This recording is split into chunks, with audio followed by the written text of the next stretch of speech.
All right, everyone. Today, we've got really just going to be a hand the mic to you guys.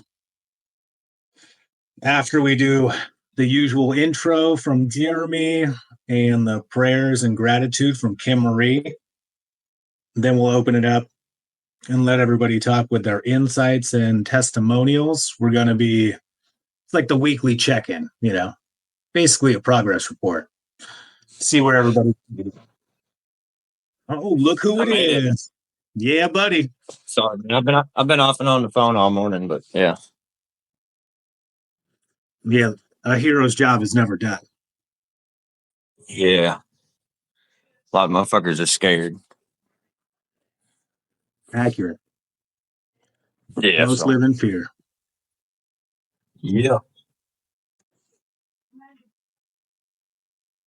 Well, I think the group reminders, as long as everybody acts right, everything will be fine. If not, you're going to get reaped, the usual. Yeah, if I could maybe add one thing, people coming into the group right now, like it's just everything's set to auto mute, right? And we'll probably have a ton of people in here, but let's just all work to not talk over each other.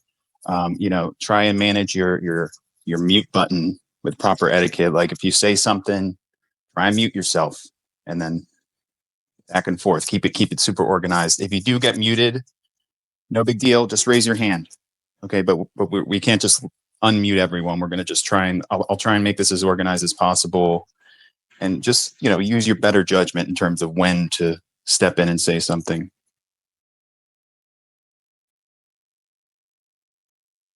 Thank you for that, Days. And I just wanted to give a heads up to everyone.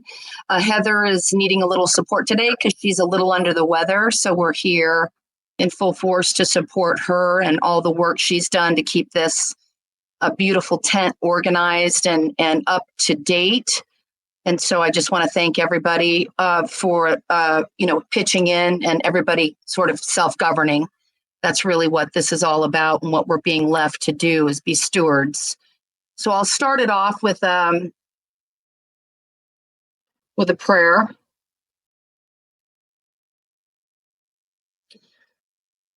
I knew a wise woman, and she said to me that the river would mold me and the wild wind would cool me.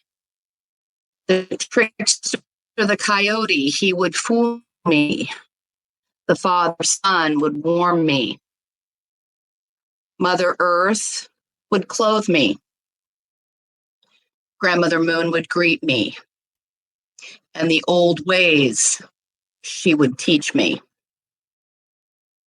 Wise woman, she told me to always walk lightly. Tread the earth even ever gently, lovingly, so preciously, and take from her sparingly. She said to share with others what you have learned from me. Be still and breathe, ever patient. For the web of life has woven what is to be. You must choose your own path. You will see. And lastly, the wise woman said to me, to listen to the wise one that dwells within me. To walk my path in balance is to be free. More than just words, so mote it be. By Jonathan Bear Geronimo, Raw Maker.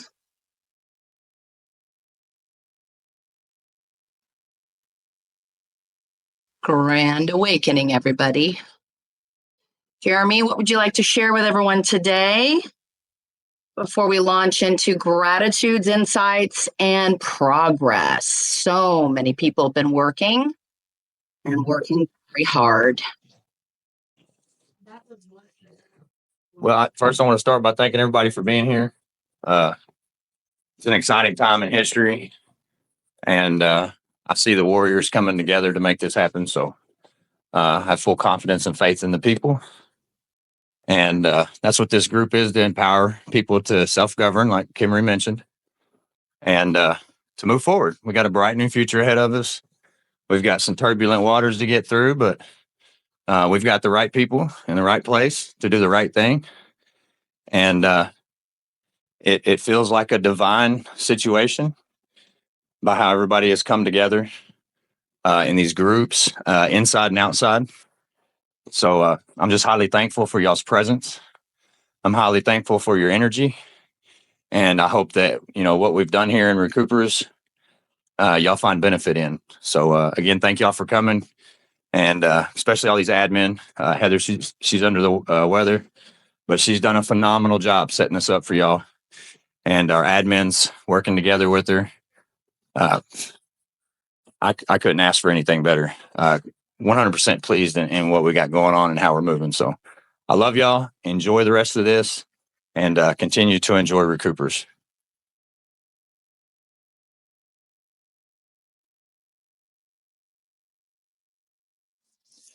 Thank you, Jeremy. At this point, we want to hear from people. This is your time today. We particularly want to hear from you if you have had some sort of victory that you can share with us. So I will keep an eye on all the hand raising and kind of gradually bring people up, and we'll play it by ear. Days, do Yes. you maybe have a song queued up for us to get us pumped up a little bit? Oh God. I don't think I can do it because I don't have I can set that up for next week, but unfortunately, Perfect. You're good. You're good. machines are No tied up. worries. It's a Okay. little tricky. Sorry. It's okay. So we'll rely on people's songs. How's that? I'm down. All right, good. All right. Who's first for the gratitudes? Come on.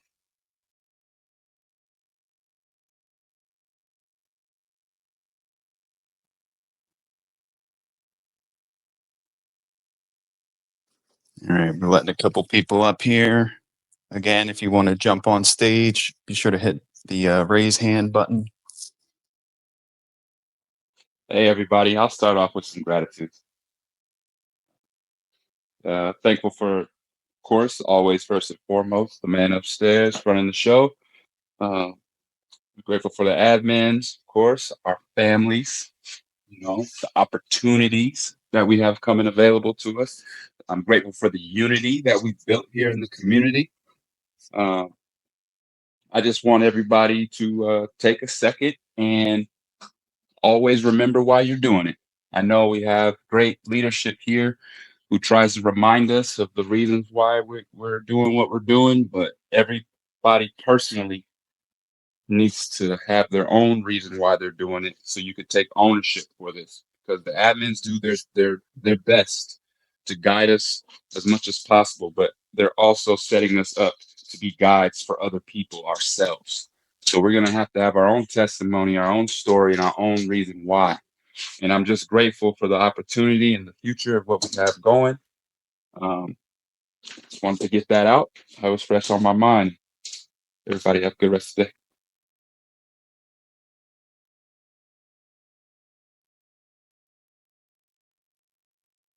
Well, I guess I'll go next. Like he said, praise and I'll go to the Most High.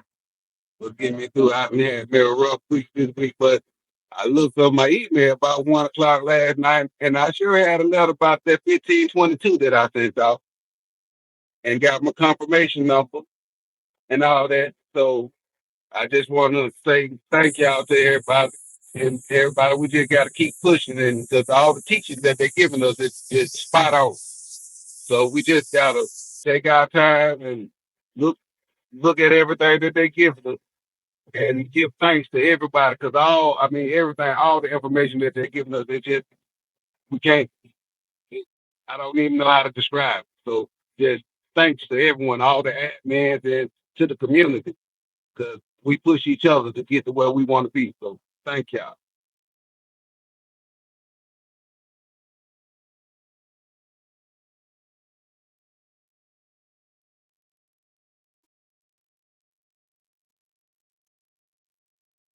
Love rising, everyone. So I just want to give a little bit of gratitude. I'm so thankful for all the work of the Most High that's being done here and how we're all doing our part to help move each one of us along further. So the gift that I'm bringing to the table recently, what I've been able to do is as finding gems in the conversations that we're having, the recordings we're having, I'm just etching out a little time to create some little clips or snips of the videos with the like an AI based reading the transcript. So I've been able to do a couple of those. So just disclaimer, people are are thinking that's me on these videos, or even if whatever videos I have. I'm not the one giving the information. I'm pulling the resources so we can have clips to help shorter clips to have the reference to be able to go back. Like me, I have to listen to stuff 25 times, especially the beautiful gems Kim Marie puts the beautiful high level manner speaking that she does. I have to listen to these things over and over again so it can get absorbed in my system, right? So when I have a little time and I see something that's valuable that we do need to listen to over and over again, I will try to make a clip and find a good AI voice to just read out the transcript of those portions.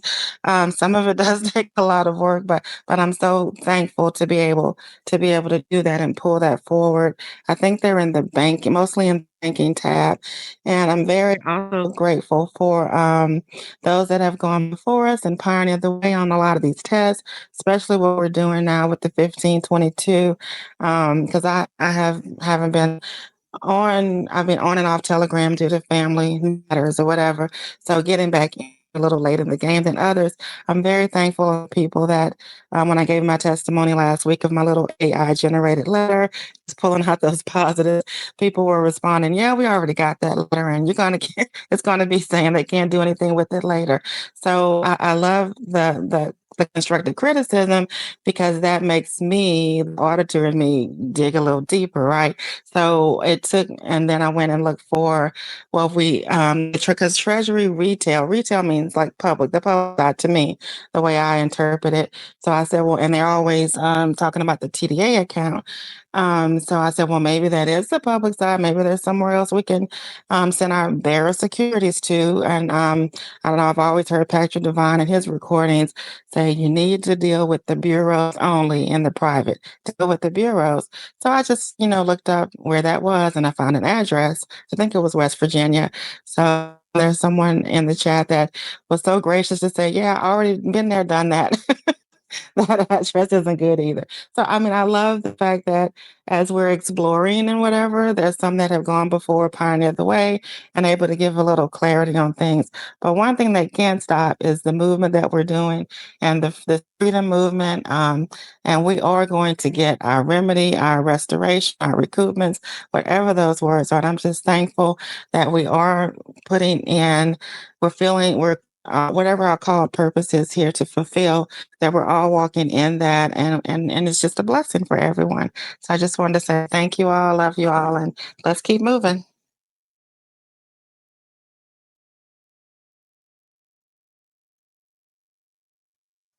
Yeah, and if I could add just a quick note to what Gwendolyn was just saying, I really think it's a great idea for people who have the capability to do basic video editing, especially if you're in a certain niche focusing on trying to figure out a certain topic. The more clippers we have going over this long form presentation that we're doing today, encapsulating things, and then again posting them in the most relevant group. That's huge. That's powerful. I think the more people doing that, that's great. So in your efforts, Gwendolyn, are much appreciated. I yield. Thank you. I just wanted to add one more thing I forgot. So the other thing, since I've been on this journey of researching and studying, there was always something with indenture trustee. Now I know that's called paying agent. Now we have this U.S. Bank rabbit hole we're going down. So I've always had a gift of finding the indenture agreements of the corporations on those bills. So I've been sharing that as people have questions. And I even found it used to be like deep dive research before, but now thanks to ChatGPT, I just ask him, well, where's the recent indenture agreement for this corporation? And who's the paying agent for this corporation? And it just gives it to me. And then I'm able to go to my source and pull the actual document. So it's getting much easier. And I think I put instructions in banking, so you can go do it yourself. I can't do it for every corporation. I did say I'm trying to build a database on, bills I have with me and my family. But sure, it's so easy to do now. The access is so easy because you may need that for future reference because these are the banks that are in the indenture type agreement where they pay interest to bond holders, and we're holders of those bonds, right? So there's going to be a play with it. I don't have all the details. Maybe there's some of you here that are further along with that. And as we've heard, the Lily testimony is just amazing. And then the lady that last week with a friend that works at US Bank, those are just awesome gems that were brought forth that have been very, very helpful. And I yield.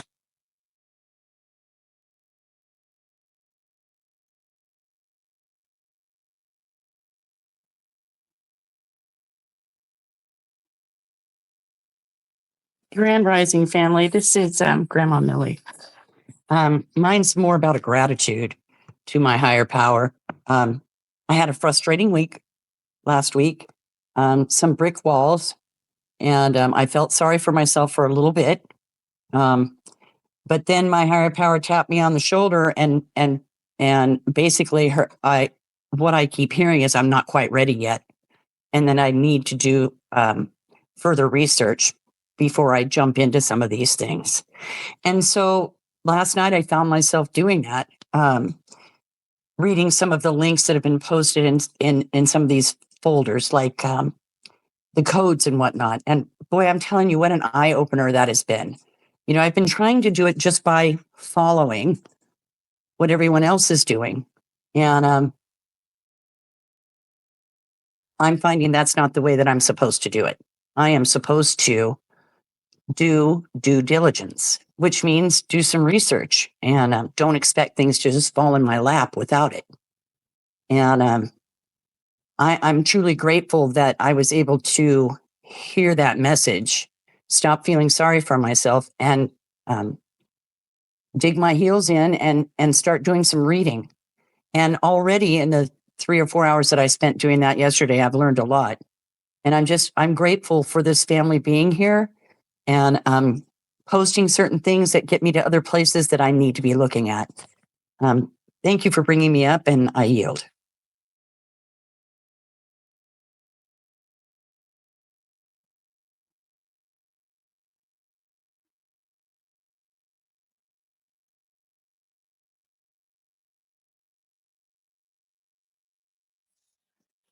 Hello, everyone.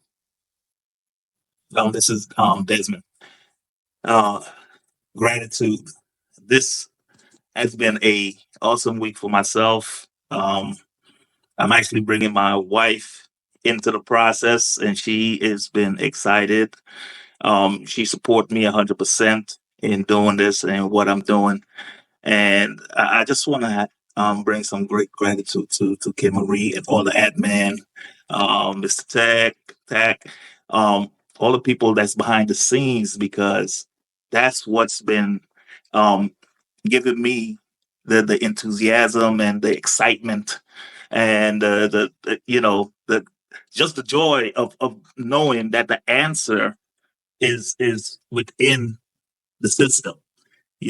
Like the young lady said just now, Grandma, we have to do the research. We have to go. It's not always about asking someone what you put here or what you put there.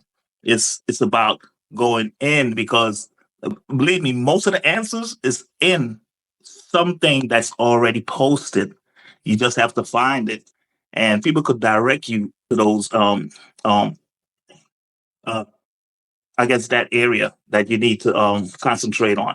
And I'm just thankful that this process is new to me, and Kimberly take me in as one of the guys that's working, that have the I guess the bees to go and make calls if I have to, and I will do that.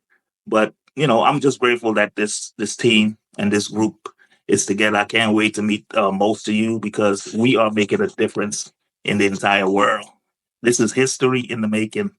I thank you so much, all, and I yield back.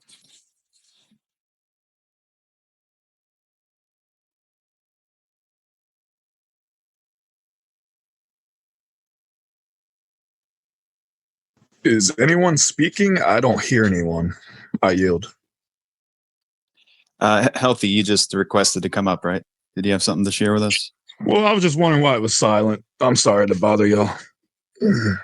Thank you.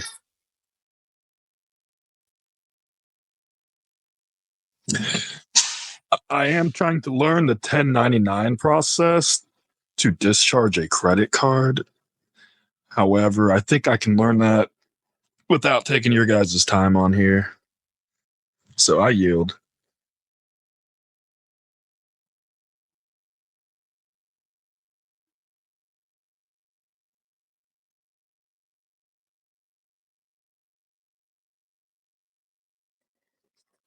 Well, hello, everybody. It's Saturday, and I came in here to change the game for you. Just like last time, I'm bringing some sunshine. Listen, for those of you who are going through, first of all, let me just say, I'm so grateful that we're all here together doing this thing, because that's what it's all about. And I do want to encourage some to say, don't worry about what's not working. Keep working on it, and it will. But the things that are working, keep passing it on and sharing. Don't let any of this discourage you. Like I said last time, you got to stay in the game mentally, physically, and spiritually, because it does get tough, but it's not too tough for you, because God doesn't do it that way. He doesn't give us anything we can't handle. So keep pushing, keep praying, keep believing. We're almost there. At least we know more today than we did yesterday. You know what I'm talking about? So I didn't want to stay long. Just wanted to say hi to everybody and encourage everybody and let everybody know that I'm so grateful that there's more of us now than back when I started, doing more groups, learning more things, sharing, passing it on. It's a beautiful day to be with family that gets it. We got to make the change. We got to make this thing happen. And the only way to do that is to do it. It's just do it, just like Nike says. So that's it for me. I love you all. Ain't nothing you can do about that, even if you ain't loving me back. I yield. How chill is SW? I love SW. Thank you, SW.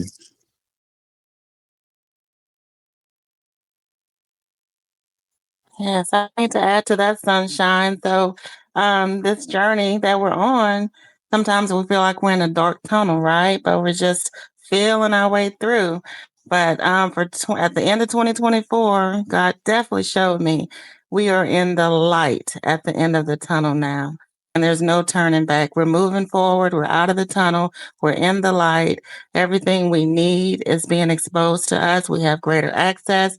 So we have so many blessings to be thankful for. So I just want to add that to that beautiful sunshine statement before. Yeah. Kim Marie and Dr. Heather, can I share a little goat story? I don't want to. It's just silent sometimes, and I think the story is encouraging to me. I just want to make sure I don't overstep. If that's possible, let me know. I say go for it. I want to hear it. Okay, if it's okay now. So I told y'all about my great grandmother, 117. She was in her right mind when she passed, but she told me the story, and it helps me today. And I'm hoping it's going to help one of you guys. It's about an old goat. And it was an old man who had a farm, a big farm, and he had his best friend, which was his goat. But the goat had gotten old just as the gentleman had gotten old.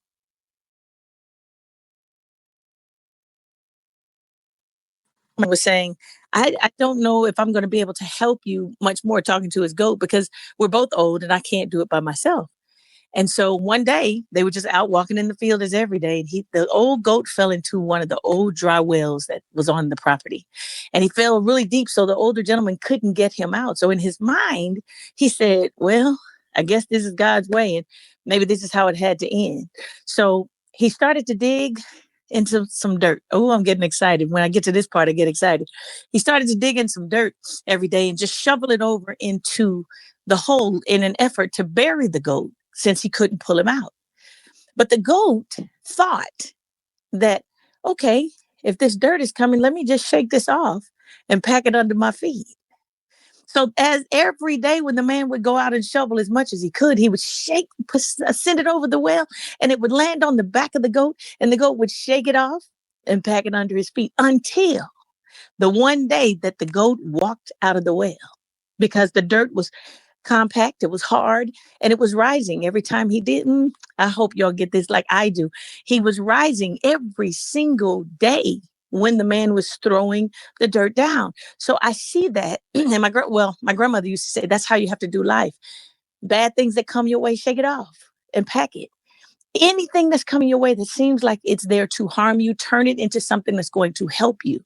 So any of this that you're getting rejected on, shake it off and go back and study a little more and come on back. Shake it off the next day. Every day, there's probably going to be something that could, quote unquote, discourage you, could push you back a notch, could push you down some. But if you think about the way our Creator thinks about it, think about a slingshot. The further back you pull it, the rock, the further it goes. When you're going into a swimming pool, the further down you go, you come on back up out of that thing. When it's always down to go up, back to go forward. It's how you see a thing. Everything in life should be perspective. So if we put this in proper perspective, then all it is sharpening our irons to make sure that anything that we've done that didn't work, that just gave us another way, to know that doesn't work. So we can't do it that way. So we keep trying until we find the thing that works. So if we found 5,000 things that didn't work, that was the thing we were supposed to learn. We know that this 5,000 ways does not work, but we got this 1, 2, or 3 over here that does.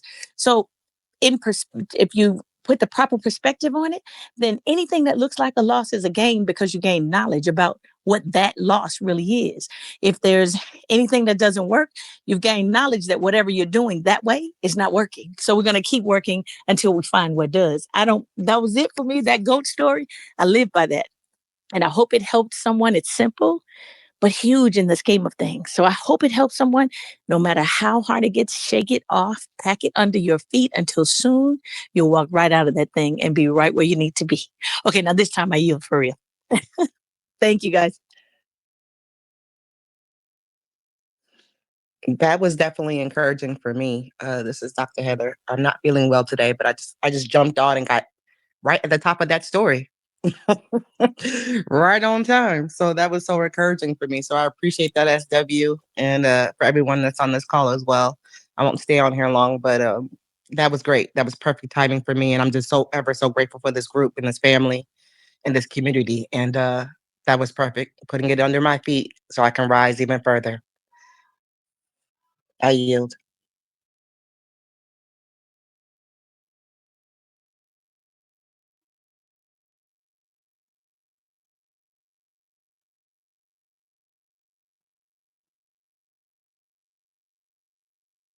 Hey, family. Hey, Chief Dark Helmet. Hey, I'm new. What do you have for us today? I'm new to the group. I've been in for a couple weeks, been rolling up and down the research walls, and I've been in a couple lives, and I'm really digging the information that you guys are putting out. I used to admin over on the News Force channel about a year ago, and we were trying to figure out the 1099s, and it looks like you guys are doing some real good work. So this has got me reinvigorated to dive back in and try to make another attempt here. I sent a bunch of packets to my banks about 2 years ago and got rejected several times and kind of just threw my hands up in the air and gave up. So I'm glad I found this group of lovely people that are trying to get through the walls here.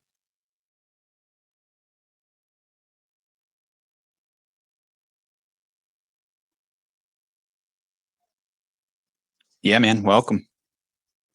Has anybody had any successes? Actually, had any success stories?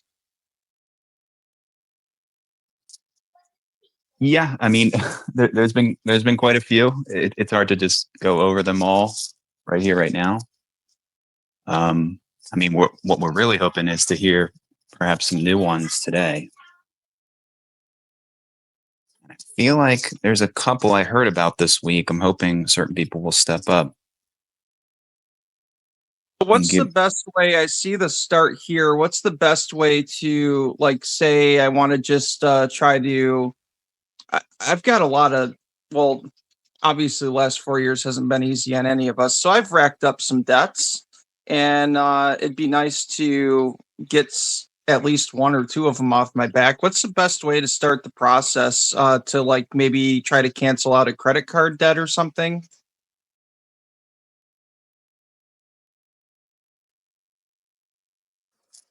Well,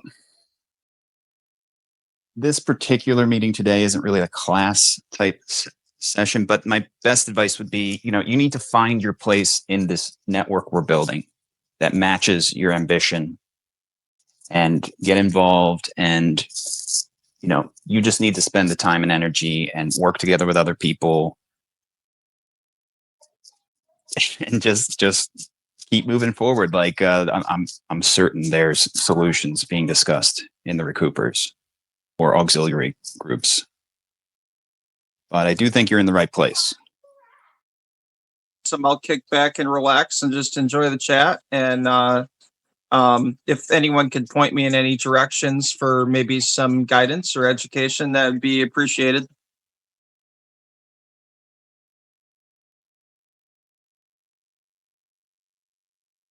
Dr.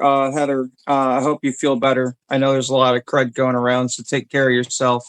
Thank you. Thank you so much. I was going to say, go to the Claim Your Credits, Holly, tab. You can deep dive into that. That's one way for you to kind of get your feet wet with stuff, because we all need to have some level of information on trust. It gives you the basics about 1099B as well. So that may help you with your credit cards and just getting in the right standing and sending it out to the right people. So read that guide that's in there under Claim Your Credits. The tab is called Claim Your Credit / Holly C. So that should help you. And so to start here, that's where I would start. And also just go through one of the tabs on the topic that's most near and dear to your heart and dig through all of the conversations. You guys are not in a rush. Take your time. I know we all have circumstances and some things feel like, the monkey that's on your back and all the things of that nature. But these every problem has a solution, and it didn't happen overnight. It's not going to be solved overnight. So take your time, read for your understanding, comprehension, so you can execute efficiently. Sometimes we just get the basics and we just jump into stuff, and then we say, oh, it doesn't work.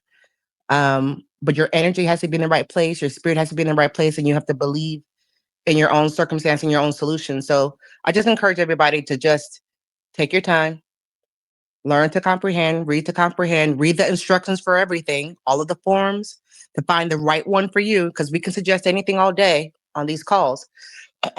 But at the same time, you have to be able to want to be the one to comprehend and execute for your specific situation. No one can do that for you. And that goes for me too. That goes for everybody in this call. Nobody's exempt from that, including me. I was just reading stuff yesterday, going over how to answer my frivolous filing letter I got from the IRS, and studying 1099 OIDs and A, B, and C's and all of that stuff. So I was reading for myself yesterday. No one could do it for me. These recoupers, and I don't think anybody's expecting anybody to do it for them. I'm just saying that as a general sense. But we have to make sure that we take the time and we understand and we believe in ourselves, because we are the magic in our lives. A couple sessions ago or last week, we talked about the 1099B, and towards the end of that 5-hour session that we had last Saturday, it was 5 hours, but the last hour and a half, Kay Marie went over the 1099B process that will help with court cases, foreclosures, credit cards, all of that. Go back and listen to that. So there's lots of information in the group, and I know it can be overwhelming looking at everything. I get it. But you've got to slow down to break it down so you guys can comprehend and then be able to execute at the level you need to for yourself and for your specific situation. So I hope that helps anybody that's listening. I'm speaking to myself as well. Again, I'm not exempt from it. We all have to do it in order to get to where we need to go. And we're just here to support one another and get into a study group. We have the Study Buddy Connect tab.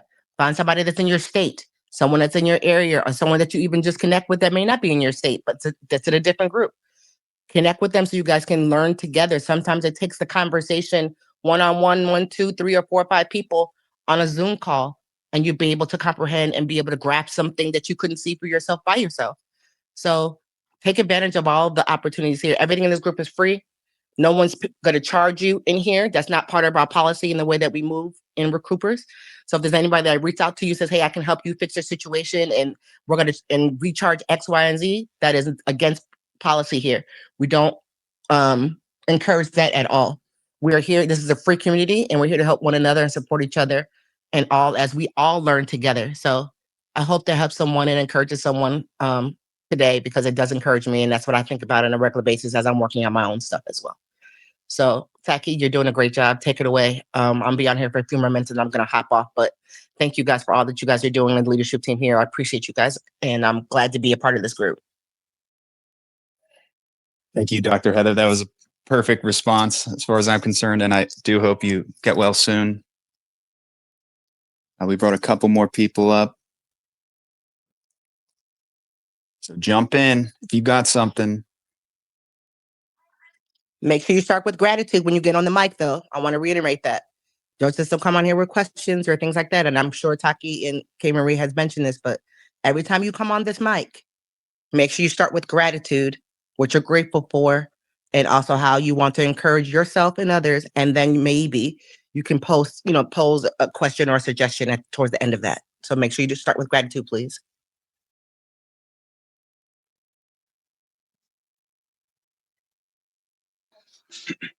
Hey, I was just on. I gave my gratitude a little bit earlier before you hopped on, Dr. Heather. But after hearing the story about the lamb, I actually do have something to share from this week. If anybody was on the call last Saturday, the same one that Dr. Heather was referring to, there was a man by the name of Richard who was on the call and speaking about going to the courts and getting exemplified copies of your cases and moving forward in that direction. I went ahead this week and I went and did it. I went down to the courthouse and it was a little difficult at first for them to even acknowledge that exemplified copies existed. But then once I got through that process, they existed, went to the judge. But just yesterday, I got a message back saying they're going to deny my request for the exemplified copies. And then the judge wrote on there, there's no such process. So I know that they're lying about that. And hearing the lady's story about it, how we're just constantly rising up every time they put something in front of us that we can't, we don't get the answers we're looking for at that time. And I just wanted to say, it's exactly what we're all going to be going through this entire time for the rest of our lives, going through this process. Because once everybody gets good at one process, they love to try to switch it. They love to try to add a new thing. They try to change it just a little bit to throw as many people off as they can. But I just want to encourage everybody to just me personally, I look for 1 to 3 things a day to complete. Now, it could be doing my descendant letter, calling the bank, calling the IRS. Boom, that's 3 things I did today. I needed to move forward for tomorrow. And I think that everybody gathering all this information is a lot. It is a lot. And we can all agree with that. But like me, I'm doing a process for my mother for her surgery she had. I did my V's and E's and S's. I started my trust. I'm doing stuff at the courthouse. So I'm sure I'm not the only one who's doing multiple things at once, but just having a small little bit of a checklist that you can knock out each day just to progress forward, I think is huge in this type of environment because there is so much information. And I just want to encourage everybody to know that you're definitely not alone. And the light at the end of the tunnel gets brighter and brighter every day. Like I just got denied, and I asked them to send it to me in writing, which they did. But what she wrote was there's no such process when it is clearly in our state statute that you can get exemplified copies to the public, and there's no restrictions on asking for them because there's nothing but an authentication of said paperwork. So they're gonna throw me through the ringer and make me run around a little bit to get it, but that's the game we signed up for. So just know that there are going to be obstacles in your way, but there's nothing that we can't overcome, especially as a group.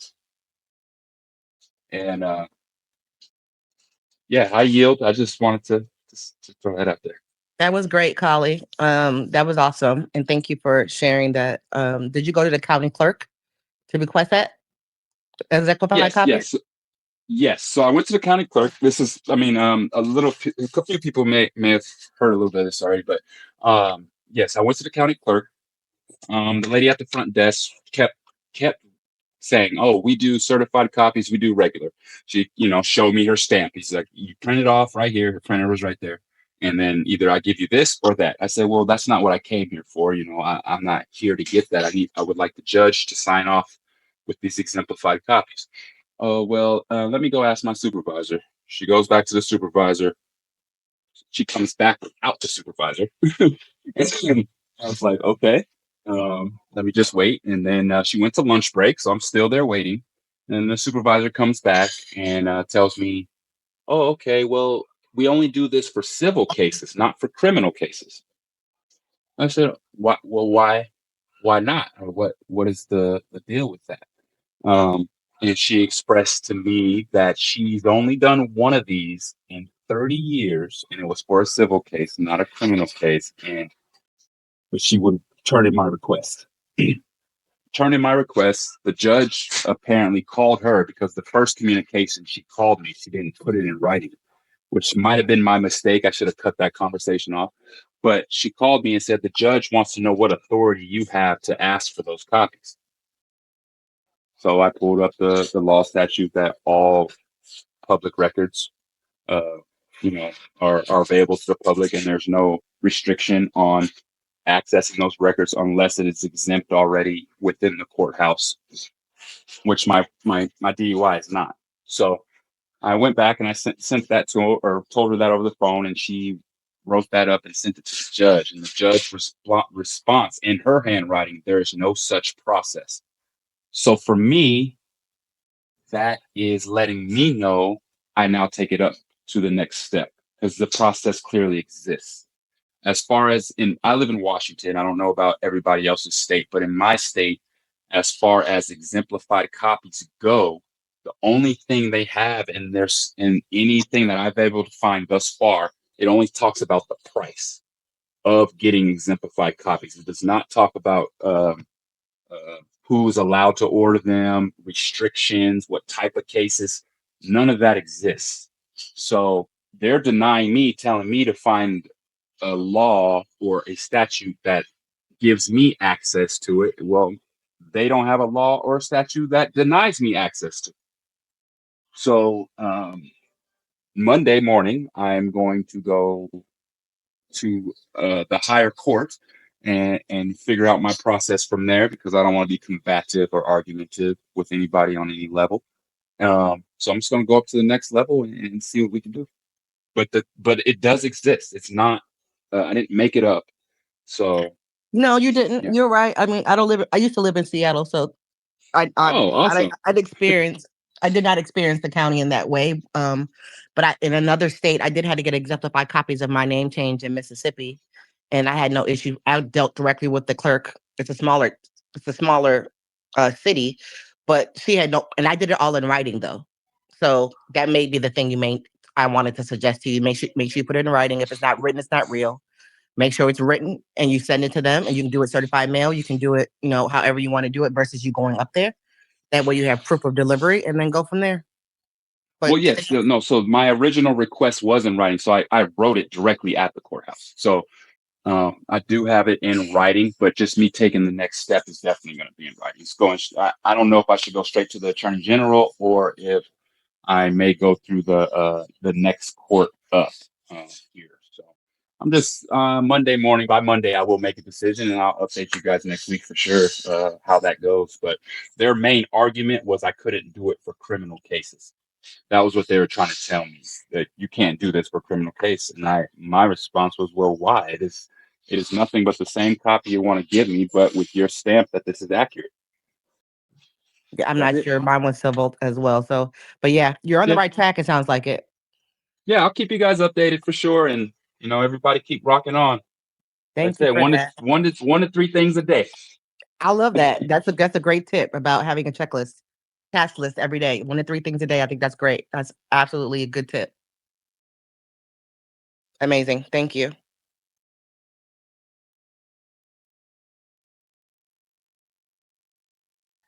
Yeah, hello. I'm just coming up to say how thankful I am for everybody in this panel because we're spreading knowledge and wisdom to one another. Um, Key point I want to talk about is walk in your authority. Always get your power of attorney or power of authority. And with the criminal case, basically, they have to prove that a crime was committed. So just always put your power of attorney on top of everything that you're requesting. Because I've been denied certain things myself from courthouses due to the fact that I didn't put my power of attorney on there or power of authority on there. So just walk in your light.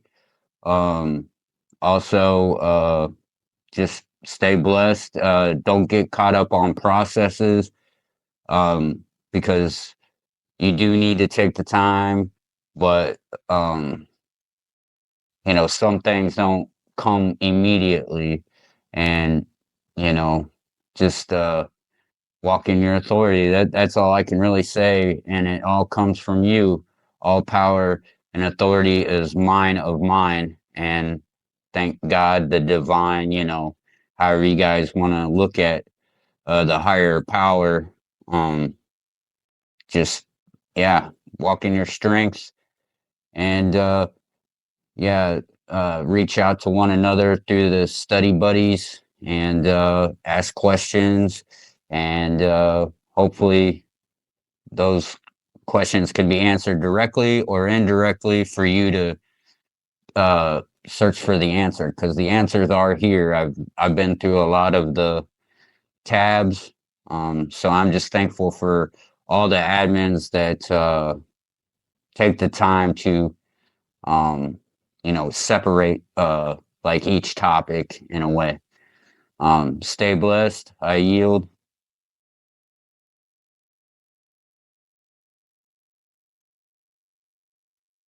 Yes, and I just also want to take a quick moment to express my gratitude. Thank you for all the admins and the channel holder for putting this beautiful channel together for all of us to be able to navigate through the information. I'm very grateful to have been led to this group, and I yield. Thank you so much. A hardship, when you're talking about having your POA on file, was that one that you had written up and turned in as far as the criminal court stuff goes? Correct. Yes, I wrote my own power of attorney out. And then I just utilized UPS for the basically the notarization of it.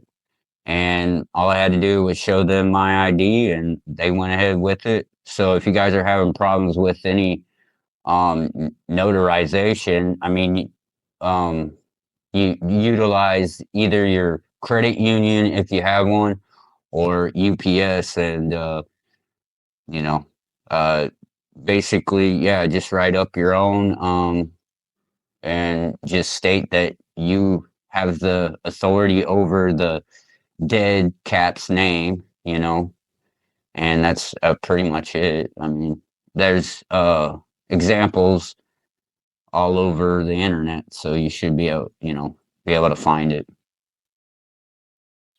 Perfect. Thank you. Hello, everyone. I wanted to, I'm very grateful for everyone, the admin team, for all the stuff that you guys are doing. I wanted to specifically answer the gentleman that spoke earlier regarding the exemplification. He's absolutely correct. I did one myself, and mine was a criminal case. But I went straight to the clerk office, and they submitted the request to the judge, who signed it, as well as the clerk of court, and they submitted it. My wife went for me on my behalf, and they gave it to her. They mailed it to her. Actually, she went back and got it from that same place. So it is an actually correct thing that you need to do, but it is something lawful that you can get. That was my experience. Hello. Hi, is it okay to talk? I just want to be, I'm so thankful for the group, for everybody's input and the encouragement I get from listening to the group. I really appreciate the story of the goat and the perseverance that we all need to be showing through the process of getting remedy and getting through all this.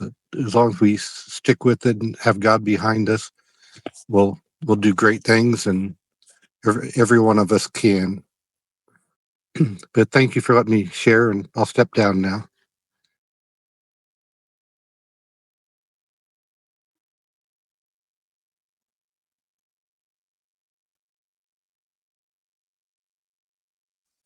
Thank you, Tim. You're welcome. I just never know not always knowing what to say on here, but thank you for letting me share.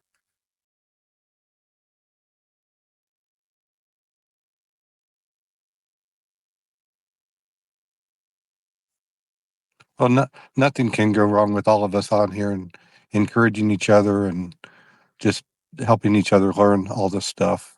Dr. Heather, you're great. Kim Marie, you're awesome. Jeremy, you just provide all sorts of good encouragement to us, and with your experiences and all, it's just wonderful. Thank you so much.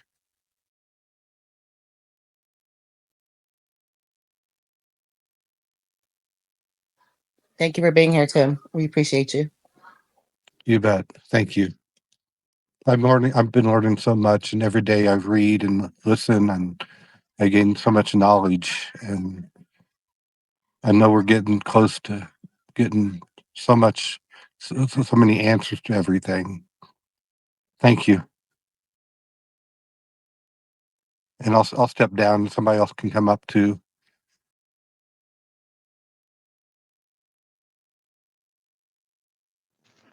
Yeah, this is Joel. I just wanted to to tell everybody I'm very thankful, especially for SW bringing in that old goat story. That was really encouraging. I really appreciate it. And I wanted to thank for this Recoupers group. But I thank God that Kim Marie has started to show me through her videos on how to do that 1099B that I spoke about the last time I was on here. But one thing I wanted to bring out that hardship brought out that I'll probably try to post, and I don't know, Dr. Heather, which section I need to put in about doing your durable power of attorney. But I found the best one to go on is going to rocketlawyer.com, doing a durable power of attorney. Take it in. Now, if you have a local, not the county court, the courthouse, but the actual town square, usually they'll have like the recorder of deeds. They'll usually have a different one. You got your county clerk's office. If you can find a person up there, which I have found in my county, which I live in Tennessee, they will actually do your notarization for free. And then after that, you want to take it to the county recorder's office and have it completely recorded. They put a stamp on it that is an instrument number. And when you put your durable power of attorney in recording it in that county, then you can take it to the courthouse. You can take it to any company, like a credit card, bank, whatever. You can have them sent in with 2848, and you take over your power of attorney that they have, or that conservatorship they try to claim over you. I found that it actually works when you have that instrument number put on there through the recording office. So I just wanted to give that little tip. I yield. Joel, you can probably put that under the trust tab, or you can put it under the UCC tab, because you're talking about filing under the UCC. when you go to the courthouse. You could either do it in the real estate land records, depends on how you do your UCC, or just regular recorders. So you could put that power of attorney information under the trust or the UCC tab, either one. Okay, thank you. Mm-hmm. Thank you. Thanks for sharing, Joel, because I did the Rocket Lawyer. I went to the banks with it and had a little bit of issues. So there's probably steps I need to take. So I really appreciate you sharing.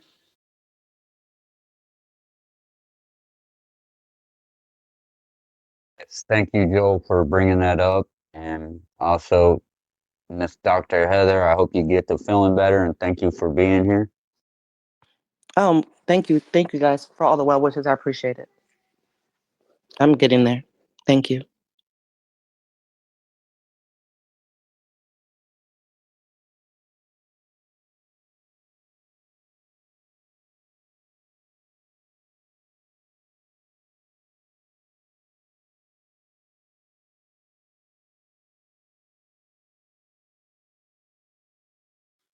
Any more raised hands that want to give gratitude? Yeah, we just brought a few more people in. Okay. Hello, Grand Rising. I just want to be thankful for just being here and soaking up all this knowledge of everybody who knows something that I didn't know. And I'm so grateful that you all are sharing and caring enough for us to be like-minded people. I'm just grateful for that.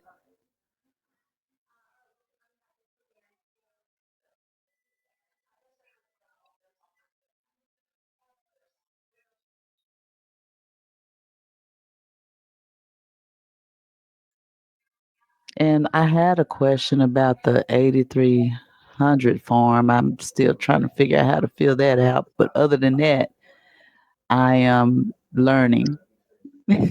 Thank you all. All right, am I able to speak now? Go for it, Derek.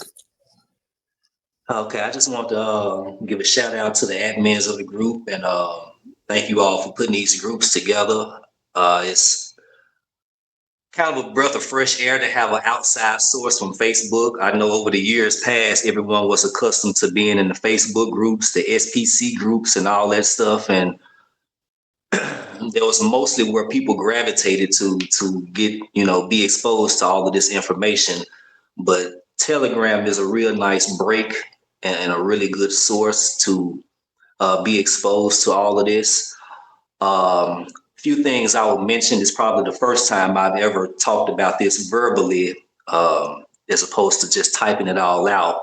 A few times you all may have seen my comments about doing the lawsuits and subpoenas and things like that. I would really encourage you all to learn the lawsuit process. I know there's a lot of people who speak against going to court and they preach to the hilltops about trying to avoid court and all of that. But from experience, and so many of us have experienced so many times before how these people just use these processes as toilet paper. They do not respect none of these processes. As much everything, all of these processes that's been promoted over the years, probably tens and 50 or 100 different processes that's been promoted by all of these different teachers, 1099 processes, 1041, 8300 forms, and all these different IRS forms. These people have not respected any of these things. There's probably 1 in a million people that's been successful at any one of these processes, lawsuits included. So I would encourage you all to learn how to sue people. And that just goes across the board, whatever the case is. Lawsuit is universal language that they respect. Hey, Derek, Yeah. Derek. Kim Marie's trying to speak. Okay, let her come to the mic. Okay. Thanks, Derek.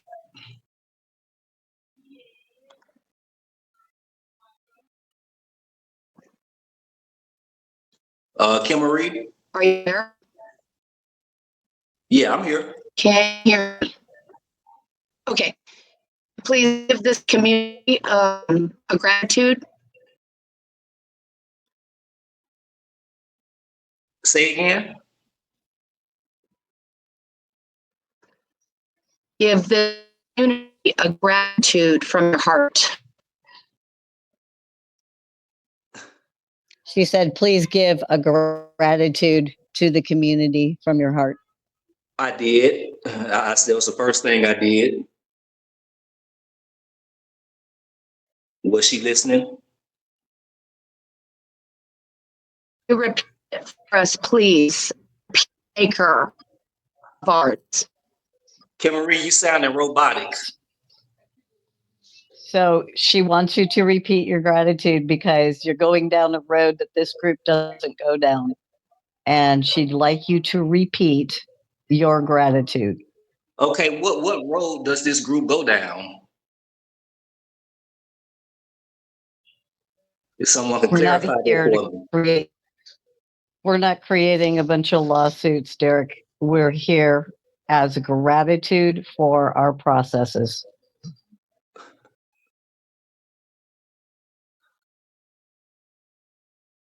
Okay. Which process are you all showing gratitude for? Because there's like 50 different processes in these Telegram groups that I've been seeing. So which one are you referring to? Well, I personally have gratitude for every single one of them because I have success in every single one of them. Oh, really? So if you're feeling that you don't have gratitude for any of the processes, maybe this isn't the group for you. Well, I said at the beginning, if you were listening, that I was thankful for the group. Did you hear that part when I said that? Yeah, but I didn't hear the reasons why you were grateful. I only heard we need to go into a lawsuit with these processes. And that's not what this group is doing. Robin, respectfully, that was the last thing I said. The very first thing I spoke about was my thankfulness for the Telegram groups and how it was a breath of fresh air from the SPC groups on Facebook. So it doesn't sound like you were listening to me. I heard you. I just didn't hear that there was gratitude after you said you had gratitude. There was nothing that I heard about gratitude after that. So That I'm doesn't just make reiterating. any sense at all. You just said that you heard me say that I had gratitude, but then right after you said you didn't hear me say I had gratitude. Right. Yeah. There wasn't anything after that about that statement. So it was plenty after that. It we were doesn't just sound like wondering you were if listening. what do you have gratitude for the Telegram group. So what is it you have gratitude for in the Telegram group? So I'll say this once again, Robin, and me and you gonna stop talking to each other because it sounds like you're trying to be argumentative and you weren't even listening to what I said because I was very. Okay, I'm going to take the floor over. Thank you. I got. Yeah, let me have this for a minute. Hey, brother, we was just trying to get you to give some context of your gratitude. We don't go into the lawsuits. We just follow instructions, and we share what we have success in, so we can add that to the things that we're doing in the group. All right. So, and that helps other people as well, because if you have success in an area, that means we can have success in an area. So we was just asking, what's the content of your gratitude? Like we're grateful that you're proud of our group and that you enjoy our group and the information we provide. But we don't have 50 million processes. We don't do the SPC. We just follow the instructions that are on the forms, and where we have success, we talk about that success that we've had by being in the group and communicating with the community. And that's all we're asking. No big deal. We don't want anybody to get mad or get upset. It's not about that. We were just trying to get the context of your gratitude. So we're grateful you're here. We're glad that everybody's here. And we hope that y'all find the success that you're looking for. But we also have a community that has successes and that people listen to on these calls that apply those same principles to their process and have success. So that's all we were asking. No big deal. We don't mean to upset you or try and call you out or anything like that. We're just trying to get the context of your gratitude. Like, where specifically have you had successes in the group if you've had it, right? So appreciate your presence. Appreciate you coming up. We're totally grateful for you being here, but that's all. We're just trying to get the context. Thank you, Jeremy.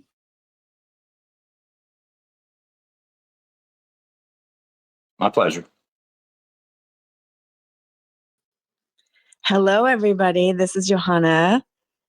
Happy Triple One Day. I just want to say that I'm so grateful for just the guidance that I've gotten over the last few months. Amazingly, in September, October, things were going really kind of chaotic with me in my finances, and I was really asking for some help. And I got some really magical help because I found Holly and Kia's process through Jeremy's 903 beautiful YouTube videos. And through that, then I just sort of became obsessed with listening to Kim Marie because she's so full of spirit and so loving. She has such an enormous heart. She's really here to help us invert the matrix into the positive. And I was watching some of her Zoom calls, and the irony is that it was about a month or 2 months later, maybe early December, I had offered to volunteer for her Texas group, and it was so crazy because I had no idea that she, during that Zoom call, was only 100 yards away from me. She was actually staying in the same apartment complex that I live in Texas. And it kind of blew me away to realize that there's a higher force in our lives where we're being guided to the right people at the right time with all the right processes. And sometimes we're facing adversity with maybe a rejection letter or another, what we call bill. But the irony is that now I'm converting all of those, what I would consider negatives, into positives. And I'm going to my mailbox and getting really excited about my coupon bonds. Kimberly blessed me on Christmas Eve with a visit in person to my home, and we had a beautiful conversation, and it was just so wonderful to realize how much we're being orchestrated by a higher faith. And so I just wanted to make sure that people on this call today remember that everything is in a higher purpose. Even the full stops.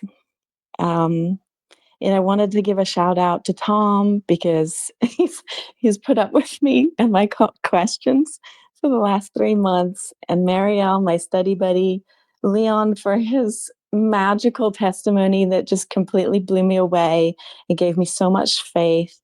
Daniel, who just gave me the biggest aha this week of realizing that there's a bigger trust instead of just our little trust that we're making in the documents. There's this other trust that was in a way divinely created for us so that we can recoup now. And then there's Robert, and Robert, who's helped me so much in the last couple of weeks. He's really been there for my venting and for my unscrabbling the spaghetti in my mind with all these different 2848s and the 56s and the 1099s, and trying to put it all in this succinct story in my head. And this beautiful lady, Amazingly, and Queen, and Walter, and Dr. Heather, thank you so much for organizing RECOUPERS, my gosh. And Jeremy for being that beautiful foundation that we're all working for, and TD, my notary. And And lastly, I just want to say yesterday there was a share in the gifting party with Kim Marie, and Brad gave this amazing testimony. If you can find it, it was 15 minutes, but it was just so powerful for me to realize that these processes are working, and we're getting things in the mail, these beautiful love letters. And the one thing that really unscrambled for me was Kimberly. She shared that the big Social Security number, the one with no dashes, is our escrow account. And the small SSN, the small Social Security number, the one with the 3 dashes, is the HR department to that escrow account. And the EIN with only 1 dash is the employee, the trustee, and the LLC that can pay. All these wonderful ahas and awarenesses. Thank you all so, so much. I really appreciate all of you, and I yield.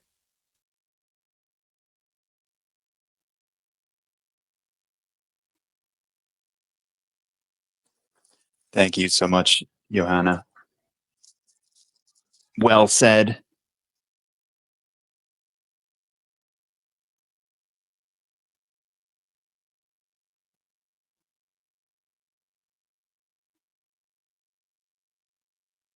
Okay, if you've been waiting to jump up on stage,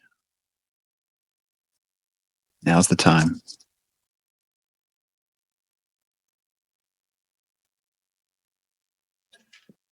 May I speak for a moment? You may. How you doing, Joshua? I'm doing as well as possible.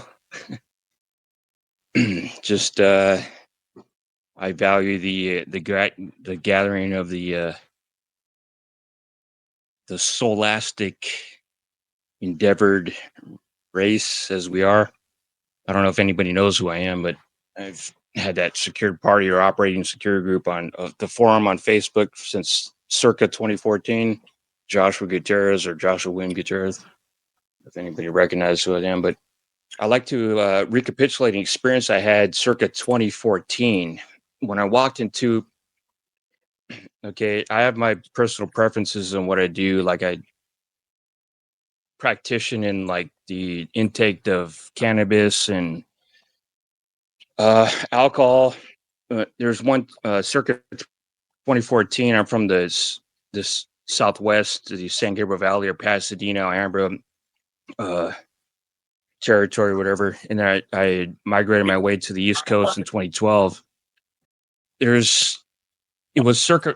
I've done the SB secured party filing. I've learned of this, ascertained the redemption movement in like 2009. And there was a periodic time slot in my life where I was homeless, and I apprehended people's property, but they were nonviolent. Like I'd done nonviolent commercial thievery, as far as commercial buildings, where I didn't harm anybody or rob them or confront anybody physically. But there was times where I was homeless on the streets in Southern California from the age of 19 to like by mid 20s, where I apprehended property that was from commercial buildings when no one's around. And I was like at late night sessions to myself, and I collected people's property. And so I have like prison experience. I have in Los Angeles County warehousing that I've experienced, and also prison. And the last time I've experienced prison was 2010 in California. So in 2009, I've ascertained of the redemption movement and various teachers from that time slot that were teaching redemption. So I decided to articulate paperwork myself without doing an associative pay to some company or an agency that may have applicator practitioner secured party paperwork. I've done it on my own, and what I've done with this this is time slot 2011 November. It was like late November of 2011 to 2012. Both secretaries of Puerto Rican Treasury and also the DC Treasury. I've duplicated both of printouts of what I've done with my own. This is way back when in that time wave. I'm not claiming that this could be a panacea currently, but I've had true experience of what it's done on discharging a specific debt that I was supposed to be surrogated towards, and it actually relieved myself from doing that. I'm not claiming anybody to do any crime or anything like that. It's the debt obligation that was relieved from me was 3 years parole surrogacy when I was released from the Chino prison in Southern California. Right, I'm not from a gang. I never got contracted to a gang or jumped into a gang or anything. I grew up as an artist. I've self-taught myself as a impressionist artist that since the age of 8. And through my teen years, I was doing graffiti art on the streets and like the 4 elements of like hip hop music or whatever, dancing, pop locking or breaking or DJing, MCing, femcing, and artwork, whatever. That's just a whole different culture. But I grew up with that. And I was homeless at times and I stole things. So I got caught up on a couple of items that I took. Okay. But there were non-violent thefts. So I get out of Chino prison in circa 2009, and then 2011 rolls along, and I decided to applicate some paperwork with the Treasury, the WABAN, whatever, 1040 EAS, 1040 V, the statutory declaration of true name, the power of attorney fact, the hold harmless indemnity agreement, and the security agreement, and then index that in the collateral section of the UCC financing statement. Okay, so 21 days. Okay, I did this in 2011, sent both the certificate of live birth, my own Joshua William Gutierrez from Southern California. I actually put in the paper cartridge of a laser printer. I printed $100 million bond order on the the endorsement side of the birth certificate. So I created or articulated or artistried a bond order, not a separate launch bond, but actually laser printed $100 million predatory or debt relief type of bond order for the secretaries from the Hacienda Puerto Rican Trust. Sent that to them, and also the DC Treasury. Now, at that time slot, it was Timothy Geithner. Sent these instruments to both of these treasuries. I had a purple thumbprint on the bottom right corner. The unification of blue and red, which is like body and water. You got maritime or water or aquatic. You got the blue. Then you have the living blood, so blue and red. So I just did a purple to the unification of blue and red without any conflict. Did a thumbprint in purple, put my autograph, seal, whatever, right there on the right hand of that bond, on the certificate of live birth of Joshua William Gutierrez, and sent those pertinent documents, the IRS forms, to both treasuries. Okay, so 60 days later, this is the time slot of 2011 of November, and then 60 days later was January 31st, and I did it registered mail and also the PS 3811, which is certified mail, whatever, adult signature return receipt. So Timothy Geithner was the Secretary of Treasury at that time slot, and then some lady at the Hacienda Puerto Rican Trust area. What Timothy Geithner did is that I get a red BOP stamp he forwarded that because the bond headquarters is Ogden, Utah. If you're dealing with the UCC contract trust account, they forward that to Ogden, Utah. So that's what Timothy Geithner did. So 60 days later in the mail in the city of Alhambra, Pasadena, San Gabriel Valley, Southern California, I get this acceptance in the mail, and it's a red BOP stamp from IRS personnel in Ogden, Utah. Okay, so then from there, I think, okay, they accepted it. They didn't send me any frivolous saying that you did some dorked out shit with these papers or you filed it wrong or incorrectly. What they BOP stamped the bond, I guess, I had my own seal on it, whatever the purple thumbprint, and then the pertinent IRS forms and those other whatever power of attorney, those documents there. So I sent all that to them to both treasuries. So, but at that time slot I was on, I'm just explaining a stupid surrogate debt obligation that's my experience that actually got discharged, where I didn't have to perform the ins legis or the trust or the estate name of Joshua William Gutierrez. Did not have to perform any 3 years of parole or probative surrogacy. The ens legis name was discharged to a 3 years obligation of trying to report to somebody for, it was just a nonviolent theft. I mean, I'm not trying, this is just something, it's applicable to the multifarious types of debt forms, which could be bill statements or remittance coupons. Okay. The acceptance and the return for value thing. That's a true experience on my behalf. I'm not claiming that this is a panacea to anybody else. This is what I did with Secured Party way back when. So it was the first week of February of 2012 when I flew out from California to Lexington, South Carolina. My sister and mom moved out to the East Coast in 2008. And so this is like 2011, 2012, the first week of February, I moved in my sister's pad. And my mom, so I says, yeah, let me experience a different area. So I moved from I take a LAX flight to Columbia Airport, South Carolina, and live with my sister and her husband for a moment. But I just faxed the UCC financing statement that had the debtor and secured party identification, whatever, in that little instrument, and the collateral index of the social, the birth certificate, registration, SULB, certificate of live birth, registered number, and then the tag numbers of all those documents, just in a slight paragraph of the UCC. But it was actually 13 page UCC financial statement. But I faxed that to parole headquarters in the first week of February 2012. So 5 months post that, I'm in downtown Columbia, South Carolina. I leave my sister's place and I'm smoking weed and I'm drinking some alcohol, out of beer cans with some transient people on the streets of downtown Columbia. Some officer rolls up on us and he pretexts people's information, right? So then he says, "Hey, Josh, you got this NCIC fugitive justice report on you."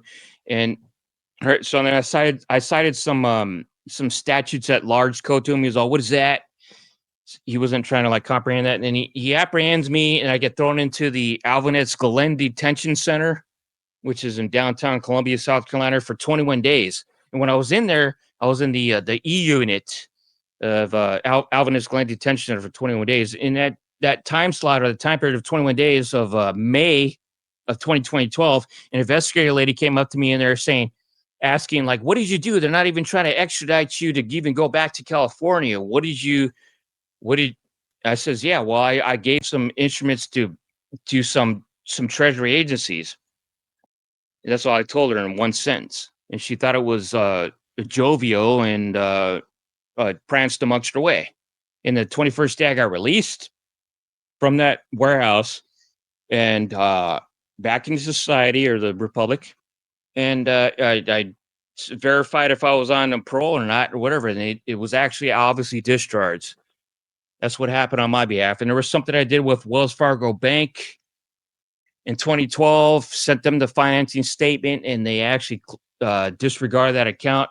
Well, I'm being honest. I opened up 5 bank accounts one time, and I was depositing handwritten checks that came from the Woodforest Bank.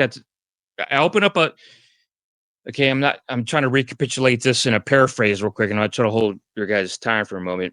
But I'm getting to a point where I asked a question in 2014 where a judge admitted. Okay, there was just one time where I was drinking beer to myself. So whatever I put in my body is my own body. I mean, I have a lot of emotive stasis where I have to drink and suppress certain emotives I have, because I've had multifarious experiences, life-threatening things that happen to me. And that's why I drink alcohol, but I'm still functional. It doesn't matter. Like there's one time in 2014, but the point is I had this on YouTube for a moment because I took my cell phone in this municipal court at 811 Washington Street. The administrative executive, aka Judge Jenkins, actually confessed of this question I asked, and I had it streaming on a prior YouTube channel I had in 2014 for 4 months. And I can credit the sources of where I learned this information from. But there's one time where I was walking out of a building by myself, and I was walking on the sidewalk, and I was taking a couple sips and of a 24-ounce can of beer, and I toss it to a nearby BFI trash bin. And the officer in downtown Columbia is in a squad car approached me, and he see me do that, and he searches my person, body, whatever, and then he writes his ticket and denote that public officials they're not U4, the U4 registration form, the U4. They are not series 2 through 99 transfer officers or brokers or chief compliance officers to even issue securities on the side of the road. So where's your BR broker dealer registration and CRD number, your central registry depository number? None of these public officials are actually registered U4 agents or transfer officers to issue over-the-counter securities, aka a ticket, aka a warrant, or an indictment. They may have partnerships with you trades with, which is you can verify that with the currency transaction report 101, 104, 114 signature authority. Yeah, the transaction log 120. You can verify in the OC-10 operating circular 10 authorization list. Yeah, the CRIS court registry investment system, or there's other variants of it, what that name is in different trains. So the question I asked in this court circa 2014, though, is when I was tossing a beer and this guy writes his ticket. I walk into court. I have my cell phone recording this. Administrative Executive 1789. There's an FCR versus whomever Supreme Court stare decisis res judicata ruling that explains that we haven't had judges since 1789, whatever. Administrative executives, so they put on the front like they're judicial and then they're administrative. So they're administrating the constructive trust.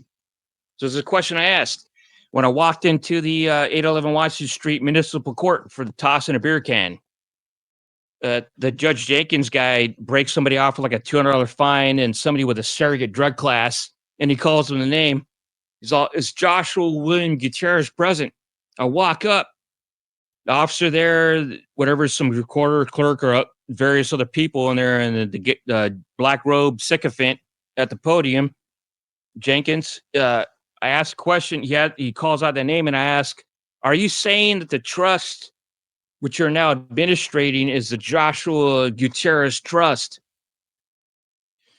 He looks at me, and then he diverts for a moment and speaks to the officer about what happened that day, and he explains about me tossing a beer. This is ticket writing. All right, then he responds to me. This is what he says. He's all, "Lastly, this has nothing to do with any trust. He's only a criminal charge." And then he looks at his podium for like 8 seconds with his paperwork, thinking to himself, and he responds to me. He's all, "Time served. You're free to go."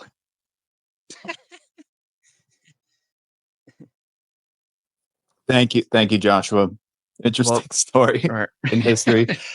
I want to make sure we keep this moving with other people who are waiting, but that's all very interesting. And there you go, some victories under your belt, right? So that's good. That's good to hear.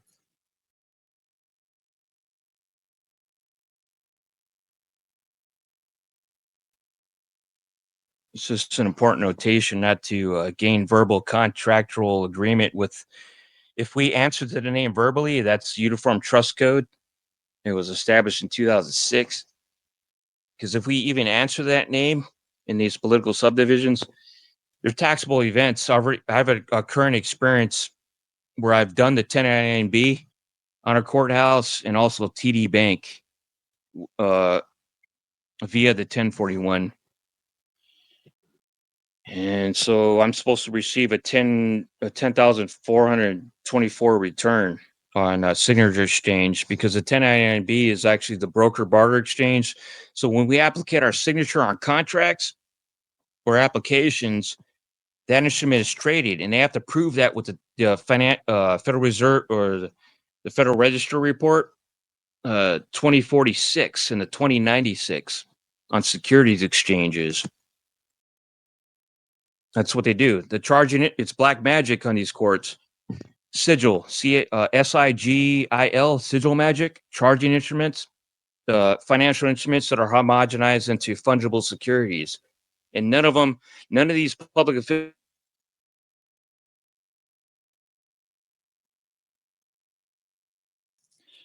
We may have lost him there. Guys, anybody who's muted wants to step up. Looking for gratitudes, insights, testimonials. I would just wanted to say again, thank you for everything. I've been enjoying just learning and taking things in. But my biggest takeaway that I'm super excited about is the concept of ending usury. And I guess, I think I said that. I said it in a small group call that I've read a book about usury and how it changed the world when they ended it and loomed out the Renaissance. Because people had all this free time, because our natural state is creativity and sharing and community building. So with like ending usury, and then like even within the chat, bring something to the table rather than, and then talk about it or question it. But first bring something to the table so we're not just using other people's energy. But the other thing about that concept is I've been like going, okay, how do I expand this into my community, and into things that, maybe buying a house or a car. And I'm like, well, is there a way I can share my credits and, to do these things so that nothing creates usury, nothing that I do in the world. And just sharing it with people. Hey, and which I did. There was, anyway, I met a realtor guy and I was like, I'm with a group that is ending usury in our community. And he just responded with, man, my mother and I pray about that every day. And I'm like, well, good, and so I got his contact information so I can add him to the fun. But yeah, so I've actually been calling some realtors and some mortgage companies and stuff and just asking about how do I use my tax credits. So anyway, I'll share what I get a response. But yeah, that's what I'm grateful for. The possibilities of building community and ending usury, because it's just so cool. You have so many people, creative expression. Thanks. Thank you, Susanna. And I concur. I mean, it's a difficult task, but it's a pretty good goal. I unmuted a few more people. Yeah. Greetings, family. Gratitude. I just, I don't know. I normally don't get on the mic and speak. Sometimes passion overrules it, but today I was reading a post Kim Marie put about us being the silver and the gold and connected to the manna. And I don't know if anybody else has experienced this, but I know for me, when I read that, not only did my eyes well up with tears, but my heart just welled up with joy, and like a light bulb came on, and it just, I don't know, everything just clicked for me. And I've been struggling for a while with how to present this and teach my family. And I know what I need to do now. I know exactly how I need to proceed. I was going to be all elaborate and create these PowerPoints and get a whiteboard, and I'm not going to do all of that just yet. I mean, I will make it a professional presentation, when I start sharing this information out with more people, but I just need to gather them and start it. And so that's what I intend to do. Thank you for the inspiration, for the gratitude. I appreciate everybody on here. I started out with Jeremy, I call him Jay, in the 903 on TikTok, and it has just blossomed from there. So many new people, so many ideas, so many mindsets. Like it's beautiful. It's beautiful. I thank everybody. I grant everybody extended health and wealth. 2025. This is our year. I yield. Amen to that. And Rick, I think you were going to jump on next. Go for it. Yeah, I just wanted to say, I have gratitude for everything that you guys have done, putting all these groups together. And, I jump back and forth from the California group to the Recoupers. I go find things wherever I need to find them. And, it's nice. I've been studying this stuff for a while, but not the tax side of things and anything that I've been getting into lately with you guys. And it's nice to be able to just be able to jump in at whatever time and, search around, look through the resources, and sometimes ask people, how to do something. And it's nice to be able to get a response from people. So I appreciate everything you guys do, and thank you.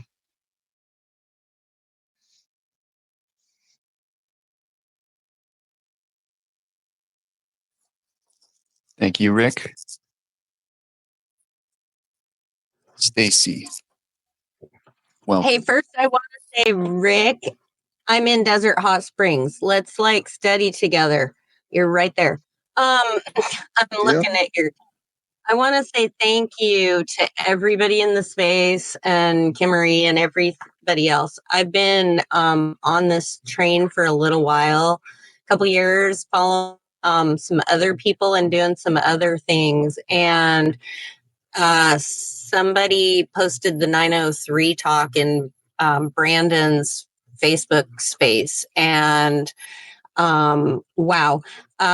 So I filed mine, and they're sitting pending in my IRS account right now, and I am almost in tears. I listen to things, and this is more testimony than anything else right now. I am just so exceedingly abundantly grateful for the information that has come my way. And I keep hearing people say things that are things that I put out through my manifestation practices, like months or a few years back. Like I wanted to figure out a way to have whatever I spend come back to me tenfold. Whatever I send out, come back to me tenfold. And I heard Kimmery say that the other day, and tears just flooded. I was just so overwhelmed, and I am just in awe. And I just want to thank everybody here, and especially like I said, Kimmery and everybody for their input and sharing, and each one reach one, like she says, and just keep helping out. And I keep sharing the information with my friends, and I told a couple of them, I'm like, yeah, when I show you a screenshot of my IRS account, you'll be ready to start believing me now. Are you ready to start looking? So I think it's so just awesome. And I just wanted to say thank you.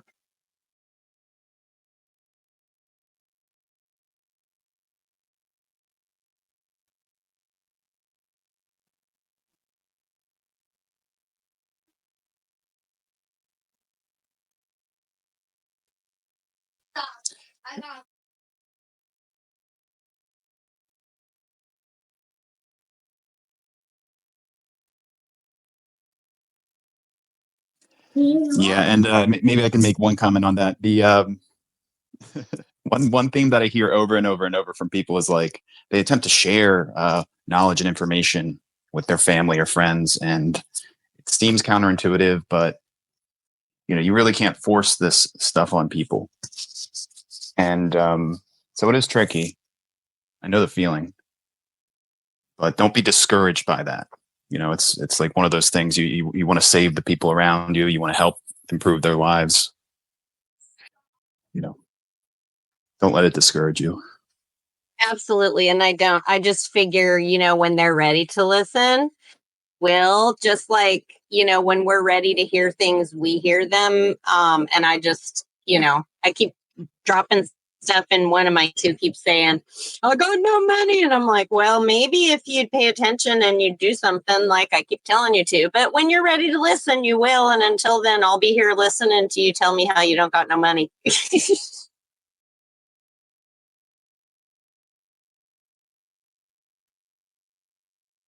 Yep. All you can really do is give them the memo, right?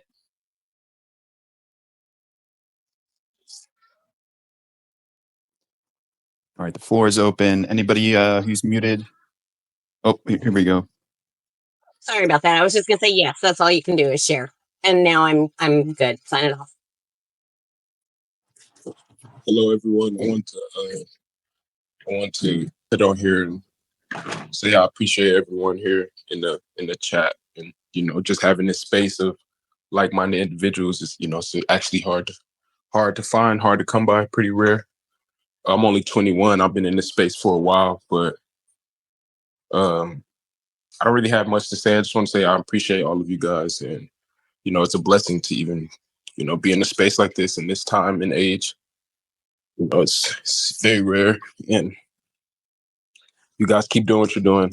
I've been learning to teach others as well, and continue to teach myself. And I actually did have a question for anybody who was in here older, about their opinion on becoming, like my situation. Like I'm in process of becoming a Union State citizen, and I was thinking about joining the Air Force. Would that make me like an enemy? Maybe. You wouldn't be able to join that corporation because, yeah, as far as I know, you wouldn't be able to join the corporation if you solidify yourself. But maybe Jeremy knows more about that than I do. So what if I'm like in the Air Force and then like after do it? I just like use the time. Like I'm only 21, so like I've already been learning this stuff for a while, like 8 months, maybe almost a year, and like like authenticating my birth certificate, doing all of that stuff, being a beneficiary of the 1789 Constitution and all of that stuff. I'm aware of, but I haven't necessarily took like big action on it yet. And I'm actually, like I said, I'm in process. Been talking to a lot of recruiters and stuff, and I never like said anything to them, but I do understand it, like probably more than most of them understand it. So like I don't want to be like held captive for being an enemy of the corporation. So I haven't said anything, but I know that joining the Air Force is something that I would want to do. I would, if somebody has some wisdom about that situation or that, like, those are kind of repelling things, kind of.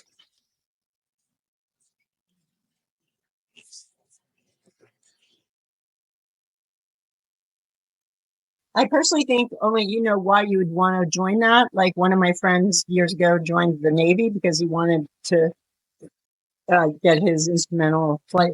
He wanted to fly planes, and going through the military was the best way to do that. But as far as serving other people, serving country, my personal thing is we can do it through building community and taking down our public servants that are clearly not, like, to me, that's a huge service. As we put in these 1099-Bs and they get audited, and and we within ourselves stop using those usury contracts, and man, that's just huge for being changed, I think. Yeah, absolutely. The people in our country. Yeah, maybe I just need to learn a little bit more. Like I said, I've been on like the negotiable instrument side more than like the tax form side, which I need to, but also don't really have much like older wisdom around me in this space besides like the few people. James C. Lovett, I watch a lot of Dr. KL, but like actually physical people who like know a lot more, definitely seeking that out, and you guys are a great resource. But and I actually just got into this chat like yesterday, so blessing I found you guys.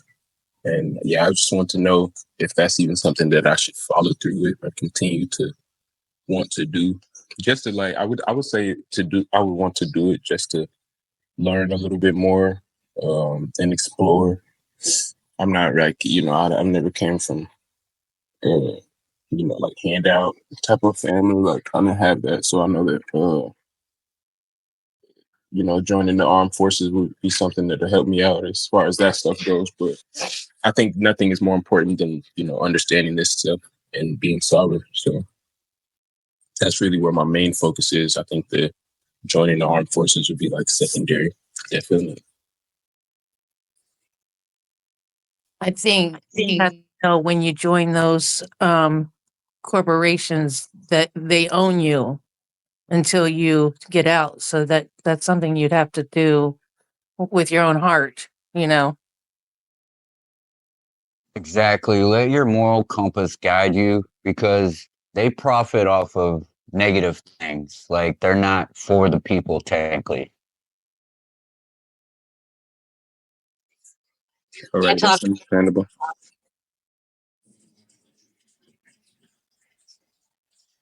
And also there's Kimmy Marie actually just directed me to it the other day, but it's the Republic for the United States of America.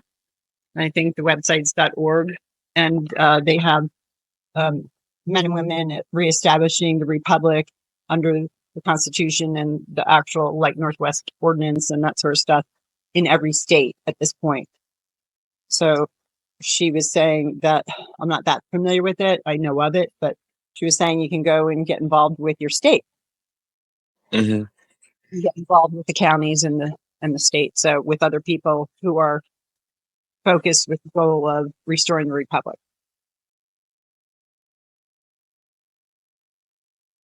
What was the name of that website again? I think it's Republic for the United States of America.org, I think. Like the number 4 or FOR? Yeah, FOR. 4. No, the word I meant to say.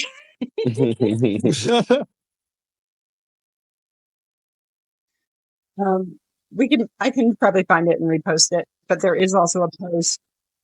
I know it's in the 369 party planning group. If it's anywhere posted in here, it probably is. Does anybody else know where it's posted in RECOUPERS to direct them? I would just Google search it. I'm sure it'll pop right up. Yeah, I'm on it right now. Thank you so much.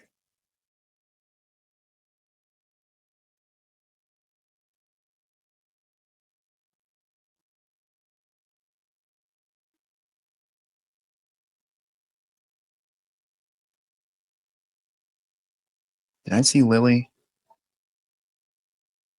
Yeah, Lily. I unmuted you, Lily. Unmuted a few other people. Hello. I would like to share my gratitude for this channel, to Jeremy, the founder, to Kimmery, who I'm very familiar with from the W4 group, which was unfortunately shut down after the death, I believe, of Holly. Anyhow, it is such a fresh breath of fresh air to have found this group. Sorry, guys, I'm nervous. To have found this group because, I started some of the processes back then, but I didn't fully fall through with it. However, it's such, as they say, Christ is returning. But what it is the Christ within us that's returning. So now as they say, give back to Caesar what belongs to Caesar, but thank you for creating this group. Thank you to everybody for the input that you've put in, and I'm here to be learning, and executing. But thank you once again.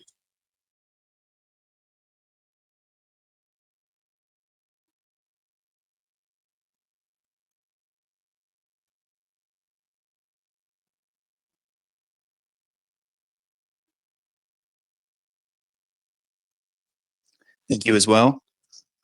Those who have been waiting, jump in.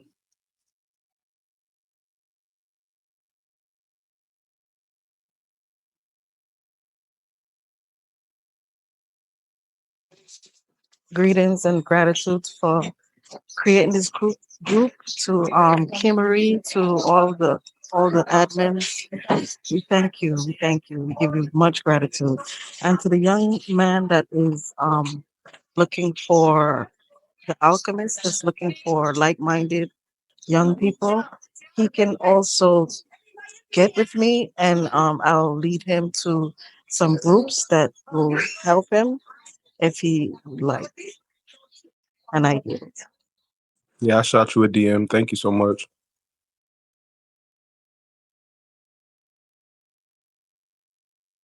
Did you want to know about the armed service? Like, is that what you were asking, or how it pertains?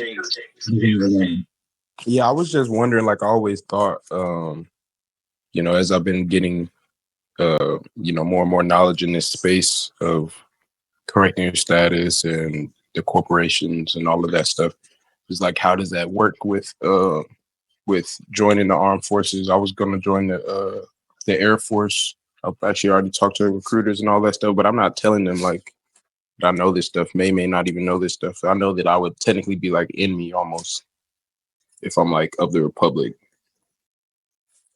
So I was just wondering like how that works. Like if anybody, you're going to sign a contract, and that contract is going to make you a part of the machine, and you have no choice at that point. We didn't learn of this information until afterwards. So, right. So like, if my contract's only 4 years, I would be only with them for 4 years, and then I could continue to like correct my status and live in the Republic, and also have the benefits of what, like, my U.S. citizenship status. Correct or no? you would be able to use it to go to school if that's what the purpose is. I'll be able to use it to go to school and still be like a union citizen. As long as you can wear the appropriate hat at the appropriate times, yes. Okay. Yeah, that's what I thought. It was just kind of like jumping in and out of jurisdiction, based on the situation pretty much. You got it. Okay.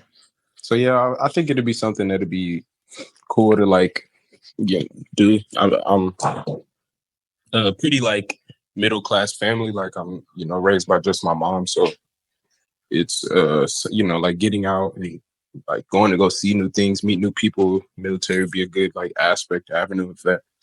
And I haven't took too many steps into correcting my status yet, besides learning and really understanding and taking notes and all of that stuff.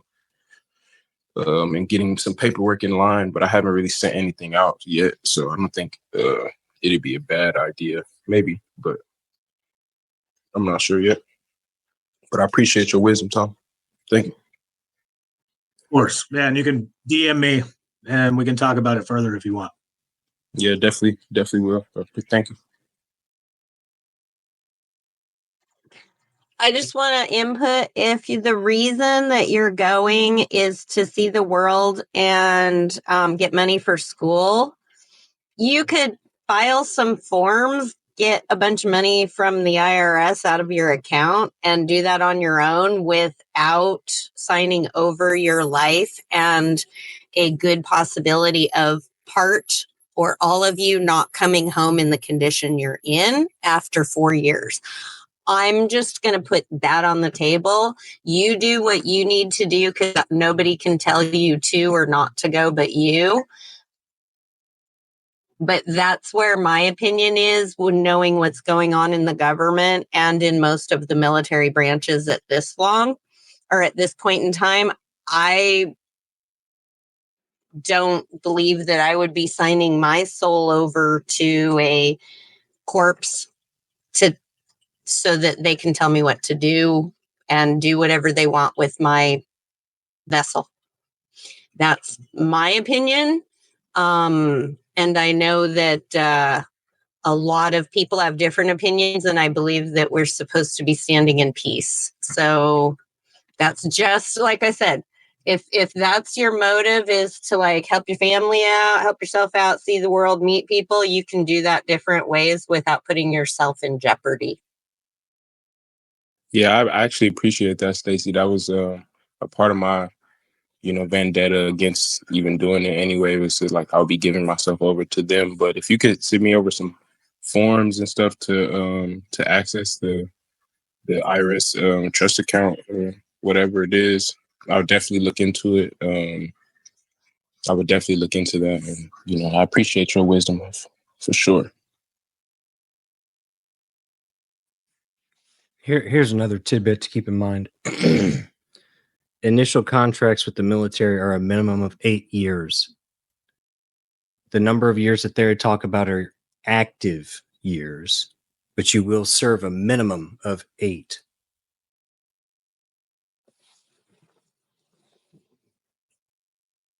Yeah, that is quite a bit long time. Right. So if they decide that they want to wage a war on some far-flung place and that you are the body that they need to throw into that wrench, they can stop loss you up to 20. Yeah, that's crazy. Just keep it in mind.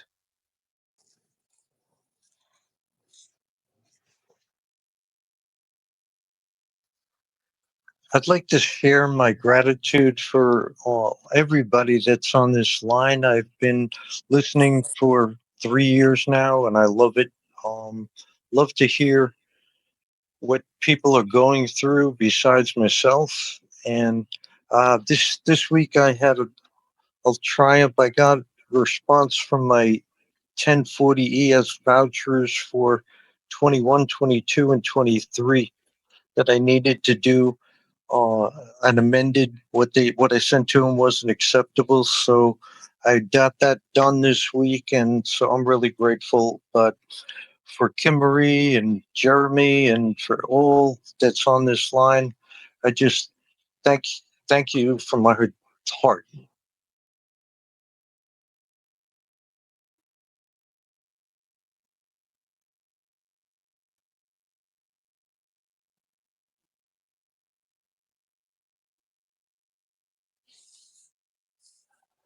I just want to say that I'm very grateful for Jeremy, Kim Marie, Dr. Heather, the whole team. Grateful for all the people here, like-minded people. I'm just so thankful for you guys, for somebody who's been in this space and first finding out about our inheritance and trying to expose people to it. People just didn't have the heart to receive because of the indoctrination that they've gone throughout their lives. And a lot of times it frustrated me. But I knew that I had to keep moving and moving because, as we all are on this line, leaders, we're here to change this nation. And I have gratitude for all of you for that. I yield.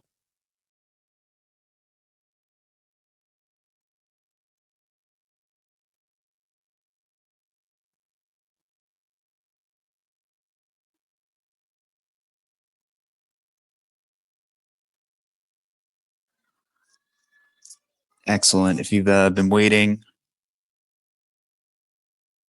go for it. Oh, Kevin's here. Madonna, you're unmuted now. Yeah, hi guys. Oh, I'm sorry, Madonna. We'll go to you next. Hey, Kevin. Fantastic volleyball tournament. Daughter only lost one set until the championship match, and they lost two straight, but very, very close, very, very competitive. So they got second place. It was a lot of fun. Had a lot of fun. A lot of good stuff. I yield.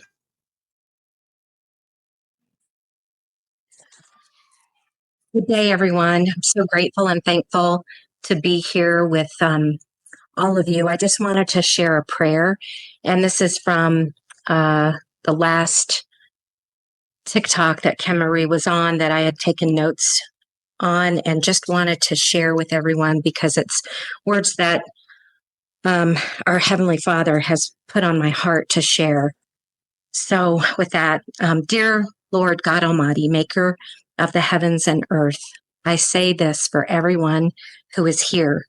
I deliver all of these lives unto your hands. Remove all afflictions, remove all illness, remove all negativity, remove all evil.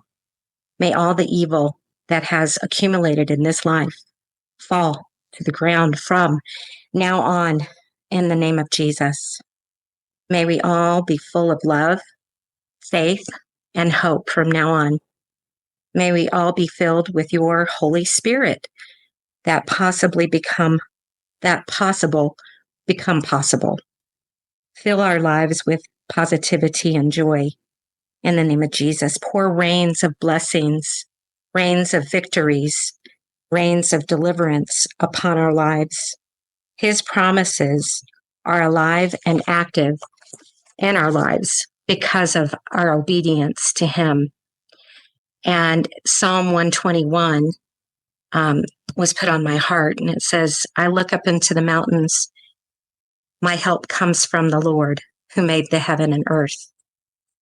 And I thank the Lord for anointing, and I ask that he continue to guide and teach and direct us.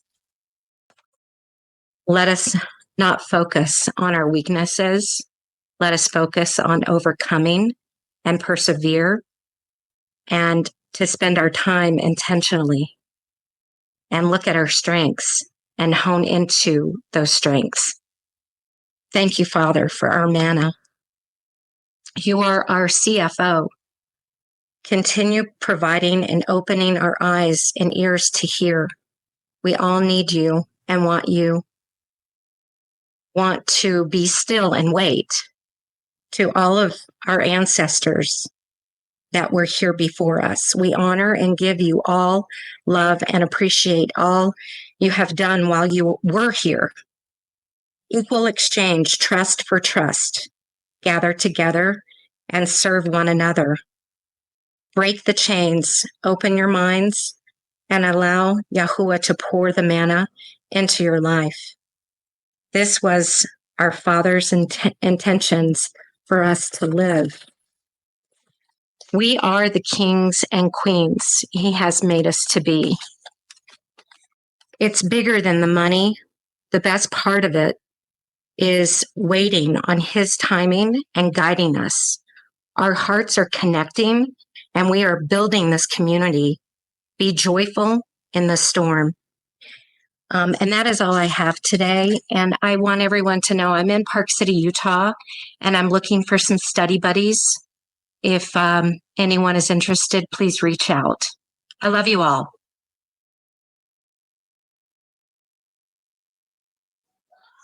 Thank you so much, Donna. Very nice. And shout outs to people in Utah. Maybe you want to DM Madonna.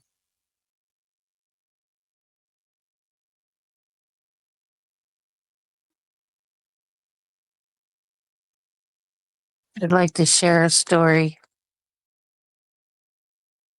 I was driving home from work one day and I asked my son, what would you like for dinner? And I said, don't say chicken. And he said, okay, bird. And I thought, oh my God, it was so funny. So he's one of the reasons why I keep at this. I've been at this for 3 years, and honestly, there's some days I just want to give up. But because he is so funny and he just drives me, I am so grateful for him. Because I know he's still learning from me, and I am grateful for this group, and I love all of you.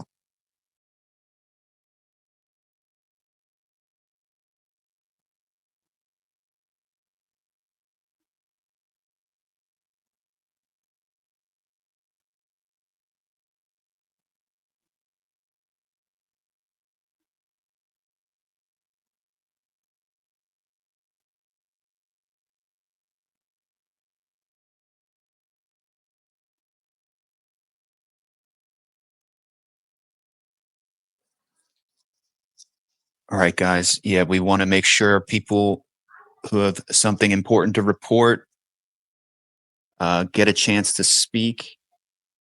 So be sure to raise your hand and we'll bring you up.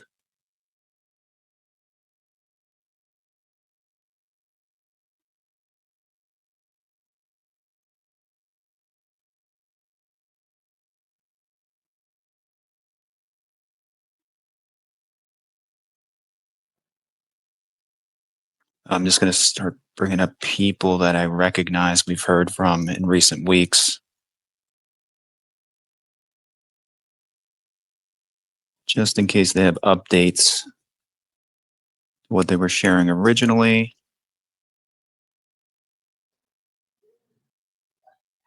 I was pretty curious to hear what Lily had to say about what she's been working on regarding the coupon bonds. But Hi. there she is. Lily, welcome. Hi. Thank you. Can you hear me? Oh, we can hear you loud and clear. Okay, Yes, so an ma'am. update. Hi everyone. Update. So there's a couple of updates. So Bank of America is still dragging their feet. So I'm just gonna do a 1099-B and recoup the deposit, and then file a couple of claims against the bank and move on. I don't think I have a need to just dwell there and try to figure out what, when, and why. But I was fortunate enough to hear some information about Charles Schwab, and Robin shared an audio with me, and so I went back and listened again because that's what the spirit told me to do. And um, I got on the phone with Charles Schwab and I asked them, what their process was for filing, of accepting bonds, coupon bonds. And he said, and I asked him if I needed anything more than the 5188, and he told me to hold on. He wanted to check to see if they had any particular forms from their company, and he got back on the phone. He said no, the 5188 should be fine. And so I asked him, what was the turnaround time? No, this is what I asked him. I asked him if I could bring them in or would it be easier to mail them? And he said they take them inside the office and just make sure that the bonds are endorsed on the back. And it usually takes 5 to 10 business days to be processed. Very simple and straight to the point. And I asked him specifically about coupon bonds, and he said that they do take them. So that's my update. I think that's it. Yeah, that's my update. Yeah. Thank you so much, Lily. Gwendolyn, were you saying something? No, I was just praising the Most High because I'll be meeting with Charles Schwab next week. Thank you. Lily, you said the form 5188. Is that what you meant, or the 1522? I said 5188. Okay. Yep, that's the form. All right. Thank you. But you can use, so if you have multiple bonds to turn in, because the 5188 is just a power of attorney to allow the broker to work on your behalf, I would use the front of the 1522 to list the bonds. That way it'll go smoothly and you don't have to sit there and wait for them to write them all down and such. So that's what I would use it for. That or the 3500. Well, the 3,500 has a spot for a monetary amount. Do you have any opinion one way or the other if it's like for the coupons that have a face value that it would be easier? So what I did, I'm just speaking from my experience. The ones that had an amount on them, I wrote the amount. The ones that didn't, I didn't. And that particular form I used to send to the Treasury. And those is 2 weeks in. So those will be processed in another 4 weeks. And some had the amount and some didn't. So it didn't seem to matter. Your 2 packages you sent a little while ago? Yeah. Yeah. Okay. To the Bureau of Fiscal Service? Yeah. Okay. Thank you. You're welcome.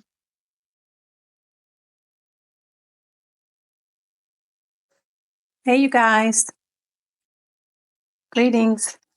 Greetings. I just want to say that I'm very, very, very grateful for this group, for the protection of this group, and also for the freely shared information. I just was reporting on an IRS issue. I originally had an appointment scheduled before the holidays. However, IRS canceled my appointment, and so I had to reschedule. They said it was a family issue or something like that, which was weird. But I wasn't able to. One of the reasons I made the appointment for face-to-face appointment was because I could no longer access any data, any transcripts, or anything in my account on the IRS website. So, but I went in to look just yesterday. All of that has been restored. And one of my, I do see a credit, a negative balance of 2 point something million on there. So I'm waiting. I can't wait to get to my appointment, which is next week for the IRS. And I will report back on what's going on with my account. I have a list of questions that someone had posted in the chat in the group. And so I'm taking that with me with all of my data. So again, if anyone has any questions that they would like for me to ask in front of the IRS agent, I would definitely take those. And I'm requesting to go directly to a manager first versus a frontline person. And any advice that you guys have, I would greatly appreciate it. Thank you guys so much.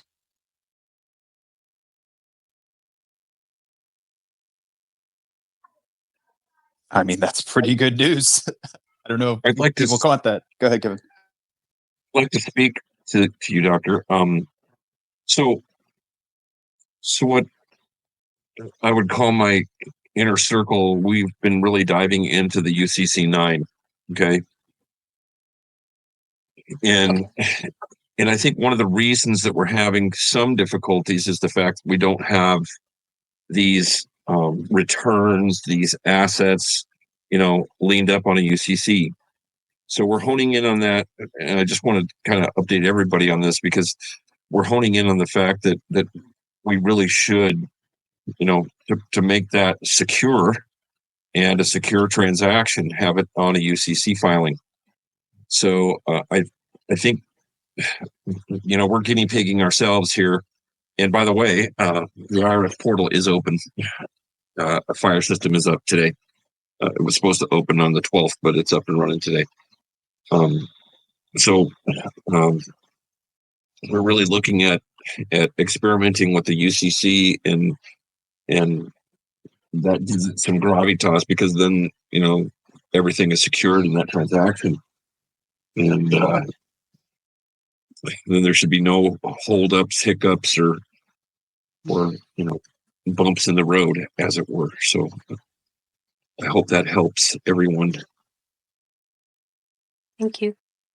I yield. I've got a question for Kevin. Kevin, I remember your voice from the W4 group. I remember you were talking to Steve Broker. Will you be doing any lessons teaching anyone with regards to becoming a broker? I don't know who's speaking, but it sounds like you're way far off in a tunnel somewhere, and I'd like you to come to the mouth of the cave so we can hear you. Hi, sorry, can you hear me now? I remember your voice from the W4, Kevin. You're a 12 series broker. At the time, I remember 7. you was creating a channel to teach broker to how to become a broker. Would you be doing that in any time in the future?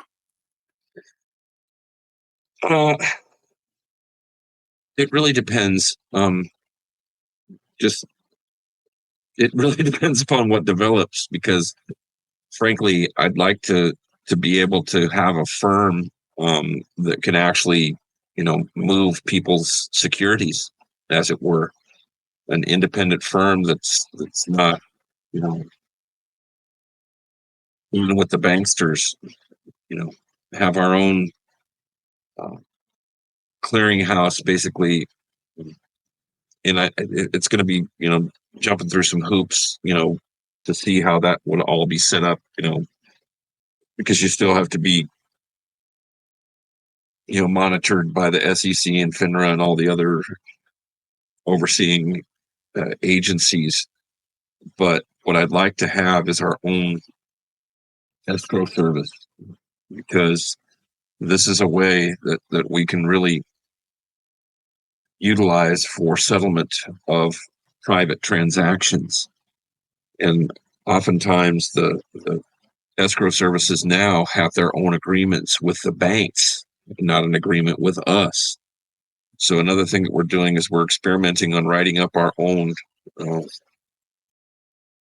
This is advanced stuff, folks, but we're looking at writing our own escrow agreements so we could come in and potentially, be buying properties, buying houses, buying cars, buying things of that nature, and settling it all through escrow, through private trust means.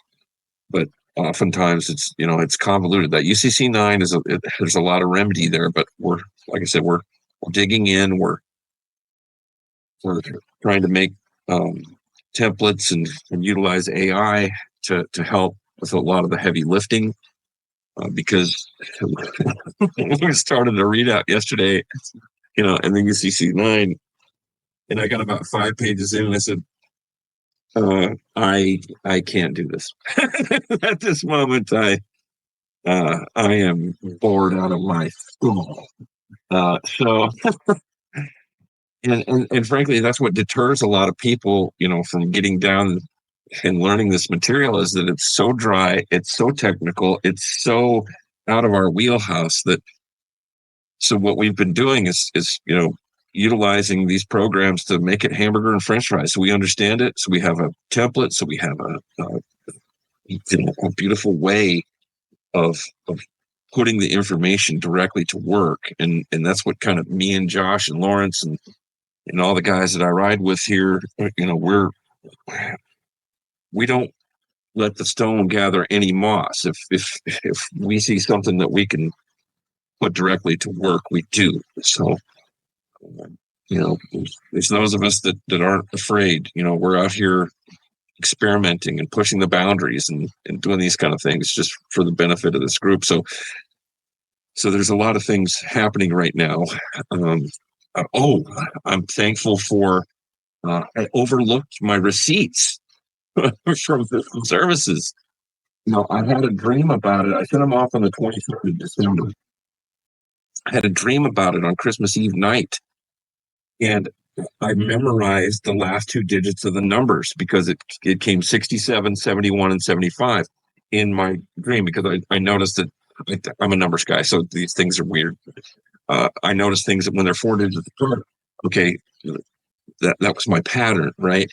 And by God, yesterday I happened to just I queried fiscal services in my email, and sure enough, they had emailed me on the 28th, and sure enough, it was 67, 71, and 75. So my premonition came true yesterday,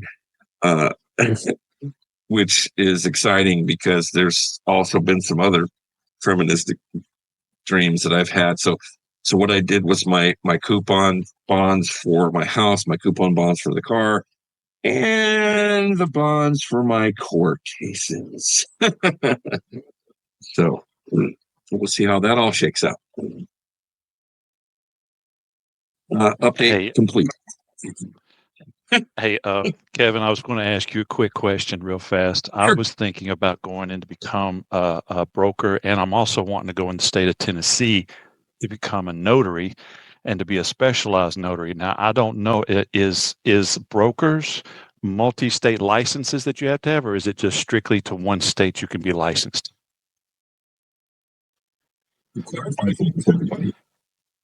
So when you sit for your broker's license, the Series 7, you have to be sponsored by a parent brokerage house, Schwab, Fidelity, TD. Well, it used to be TD Ameritrade, it's all Schwab now, but Morgan Stanley, any of the big brokerage houses, you have to have gone through their interview process to be hired. Okay. That's the only way you're going to get a Series 7 license. You have to have a sponsor into the business. Okay. But as far as your notary, and that is licensing, that's where your 63 and 66 comes in. Your 63 is going to be your legal part of the exam, which allows you to get licensed in 50 more states. And it'll be the same when you get your notary. A notary is good, per the UCC across all states. So if you're a notary in one state, it's good in any state. Okay. But those are the blue sky laws, and you will have to, have that other portion of the license. So I've got my 763, 66. That allows me to speak with clients in all 50 states. Because when I started with the firm with TD Ameritrade, I'm a legacy green guy. I was a frontline broker, so I was trading on the market, like 100 to 250 trades a day. Just placing trades for our clientele that would call in to mix it up in the market and buy the stock that they want, sell the stock that they wanted. That was how I started. Okay. Kevin, on that note, thank you for answering my question. And two, do you still have access to the Bloomberg terminal for argument's sake, people's CUSA reports? That's going to be the biggest thing. Once we get a significant hit here, I've already been in contact with Bloomberg, and when they give you a Bloomberg terminal, it's a 2-year contract. It's $26,000 a year, so it's $52,000 out of pocket. But they come and they hardwire it either into your business office location or to your home. It's a secure, link up directly to their system. So that's going to be one of the first things that I want to secure once we get a hit. I want to secure a Bloomberg terminal because, frankly, a lot of the sources that we use in this game to find those CUSIP numbers, they're expensive and they're not very reliable on getting the information back to you in a timely manner. And that's one of the services that we'd like to provide. Last question for Kevin is, what do you recommend? Because I'm getting ready to start up my trust accounts. And I just wanted to find out, you got Goldman Sachs, Charles Schwab, Fidelity, and you got like Chase, Manhattan, Morgan, all that stuff. What is, in your professional opinion, which would you choose if you were choosing a trust? About you back. Which type of trust? Let's clarify. Well, revocable and irrevocable. You're going to have multiple revocable trusts, okay? And the irrevocable is what I call are your static items, things that you already own, things that you have title on, anything that does not have a liability established with it, right? So each one of your cars should have its own revocable trust, right? Because they have liability. You have to keep those separate from all your other assets, because if you keep them into like a irrevocable with all of your other assets that are static, well, then those assets come at risk, right? Because that one asset in there does have liability. So anything that has liability, any motor vehicle, any motorcycle, anything that moves that can hurt somebody, keep it in its own revocable trust. Okay. And it doesn't have to be, it could be simply the 2017 Silverado Trust, right? It could be that simple. It doesn't have to get complicated. And that's the only asset that's been gifted to the trust, or the trust could actually buy it from the estate, whoever owns it. There's things that you really need to, consider when doing your trust work. Revocable is just that. You can revoke it at any given time. So I like the ease of the in and out with it. But the irrevocable is something that you really need to think about, because it's going to be the one that's filled with the items that are static, that you've already purchased, that are, just, stuff that you're going to leave to your estate heirs. Right? Okay. Thank you very much about that. I just wanted to find out. And also, which company would you recommend going to? Charles Schwab, Well, Goldman Sachs? Here's another thing. Okay. Well, I would be remiss if I didn't say what I told all of my clients, because I knew, 90% of my clients did not have all of their funds with me. 10% of them did, because there was that trust factor that was built over time. But I believe in diversification of asset holders, right? So what if something catastrophic does happen in the financial industry, and you got all of your stuff with one firm, and they happen to be the firm that goes under? Then you're fighting SIPC insurance to get your money back and assets back and things of that nature. So I am a big believer in diversification, not only with your portfolio on what you invest in, but also, a diversified, I'm going to have 30% of my assets over here. I'm going to have 30% of my assets over here. I'm going to have 30% of my assets over here. And I'm going to have 10% of my assets with this company. And each one of those different, companies, I'm going to have a different strategy for those assets, because that's technically, that's how we should be diversified, right? We should be diversified in our portfolio, because we don't want to be, 100% risk all the time, because it's just too risky. We want to have a portfolio that, that's the smaller version, 10 to 15% of your assets should be aggressive, the growth stocks that we all know and love. And a lot of those are tech stocks that are, everybody can see, your Amazons, your anything that has to do with a computer chip. All of those companies are typically good growers, right? But that should be the smallest portion of your assets. Then one should be moderate, right? A moderate, the stocks that person owns, and they're going to own them for forever. And then, another percentage that's going to be pretty conservative. Actually, we're in a scenario where interest rates have gone up so much. So bonds and things of that nature are fine, because it's actually yielding money back right now. And that bond is, pretty low key when it comes to risk. Okay. That company would have to go completely under, in order for you to lose money on that bond. So, I say diversification, not only with your portfolio, but diversification with who you hold your portfolios with. Thank you again so much. I appreciate that answer. That helps, because I'm still reading and learning myself on that stuff. It's complicated. Well, this is a game again. Who was going to tell us? Who was going to tell us this stuff? You're not given stock 101 in college. You're not given home ownership. How do I get a good mortgage rate 101? What's life insurance 101? You don't get any of that, honestly, unless you go into the finance industry. You don't get a really good education until you're in the industry. So you rely on professionals like me, but, when I found out what I found out, I had to go. I couldn't, in good conscience,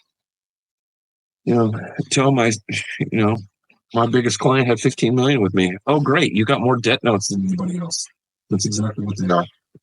That's all. They're just debt notes. Where's your real assets?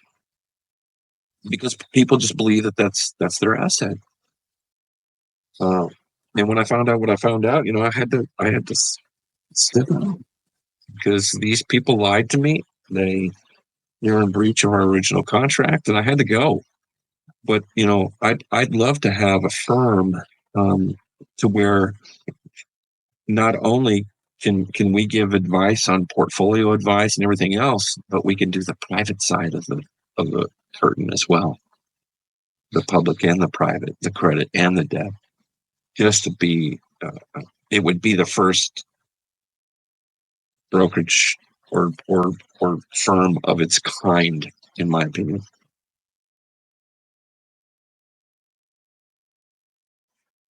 Hi, Kevin. May I ask you a question about the coupon bonds? Mhm. Do they refer to utility bills as well? Do they qualify? Comes with a coupon, right? And Yes, but I was reading in the DTC, but I wanted just to, get clarification because I don't have anyone other than this group that I just now come across. So I want to give my gratitude for finding this group and learning what I've learned from you guys in the past couple of weeks. Everything else has been digging here and there, and now I finally have people who are well advanced and a lot farther along than I am, and so I'm grateful for that. And I can get some clarification on what I'm reading. So I thank you. I appreciate your wisdom, and you just answered and solved a big piece of my puzzle. So thank you, sir. Much gratitude. Technically, everything that's a utility, your gas, your electricity, and your water, are supposed to be paid by government services administration bonds. We shouldn't ever get a bill. So since you're getting a billing statement, it is showing you what is available to you. So I would treat it just like any other coupon bond, right? Thank you, sir. Thank you very much. Kevin, on that note, it's so nice to hear your voice. It's so nice to hear you're back. And it's so nice to know that you're safe and sound. Well, it has to come without its pains, but a big portion of that is about to be remedied. So just another thing that I'm thankful for. So the last couple of weeks, I've been really digging down and bearing down on my court case. And the time that I got attacked, and that night, actually, I literally went live in Holly's channel on W4. I was there. I was in on that talk that day. That was a wild night, but now it's come to fruition. I've just got everything to my notary out in Georgia. So he's going to be, as soon as he receives all that information, he'll be sending out by notary presentment everything that I've got. And they're not going to like me because this packet that I'm sending is scathing.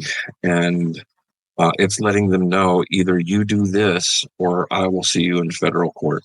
And when I submit all the documents in federal court, I'm already judgmented by 4 different notaries, so the judgment will already be done. And the judge who sees the case, all he'll have to do is frankly render the decision. That's it. It'll already be decided. So, I'm breathing a huge sigh of relief that portion is done. I've still got literally a stack of paper that's probably 1 1/8 thick. And that, my friends, will be the ones that is the nail in the coffin, because when you submit your own bonds into a court case, and you can look through your own state, because a lot of the states have, what bonds you can utilize to put in your own court case. But what I learned is the fact that once that's done, if you put in bonds as a defendant, my all caps name was the defendant in this case, I'm I will literally own the court because I'm the only one who's brought anything to the table. And if you realize that in any contractual situation, that whoever brings the consideration is the owner of the contract. Okay. So, this is a big piece that I've been learning. I'm going to be getting with Derek Gonzalez, before long, because he and I go way back when I started in this, and he was one of the first persons that I was introduced to, and he's going to, whether he knows it or not, but I'm going to make a contract with him. For settlement purposes, I'm going to have him guide me through what needs to happen on the federal level, because I'm not only done with this shit in who I am, but I'm done with this shit nagging at me from a control standpoint. And I'm as free as they come. I'm an Aquarian, and I'm all about the rule of law and justice. It's built into me as part of the sign that I fall under. So I'm done with this portion of my life. It serves me spiritually no longer. And what I've got coming is the beautiful experience that I want to have with smart farms and structured water and all these beautiful things that I've been dreaming of for years. And I want to, parlay this action into making that come to fruition. And not only that, when I get into the federal court, when the judge is done, he will ask one final question. Is there anything else I can help you with? And that's the moment where I'm going to give him a silver coin out of my pocket. That's real money prior to 1921. And I'm going to say, I need to contract with you for you to be my trustee and go ahead and adjudicate my minor account for me. I need you to merge the legal and equitable sides and get that settled, because obviously I am of the age of majority, and I'll have that proof with me of the things that I've done. Look up Minnesota Rule 220, folks. That's all you need to really comprehend and understand to become the age of majority. It's rendering that usufruct back to the usufructors who created it, right? Which I've already done. So I'm looking honestly this is my year of freedom. This is the year that I get to rise from the ashes. This is the year that I get to spread those giant angel wings and really start to help people. Now, we appreciate that a whole lot, brother. Your knowledge, man, is God's hands. I met, so last March, had an incredible spiritual journey out to Arizona. And I met so many, what I would call the soul family on that little trek. And one of them was a native woman, Lakota Sioux, Maureen Steele. And she and I had an immediate connection because my father's best friend was Native American. And Buzz took me and my brother in 1976 in the bicentennial. I was 6 years old. Took me to the only powwow that I've ever been to in my life. And it changed me at 6 years old. It changed me. And I knew that there was a connection, spiritually with the beautiful nature of what they embody as a people. And that night I talked to her about my vision and everything. And she said something to me in Lakota Sioux that I did not understand verbally, but my soul did.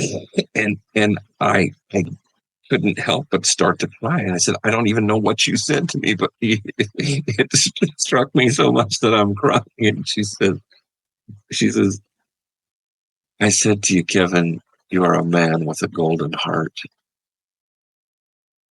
And I appreciated that more than she knew. Yeah, it's true. So I know I'm here to help people. I know that. So this is my year to do that. That's what I'm looking for. That's the experience I want to experience. That's what I'm manifesting. My thoughts, words, and deeds, and actions, and everything are moving right in that direction. And that's what I'm going to do.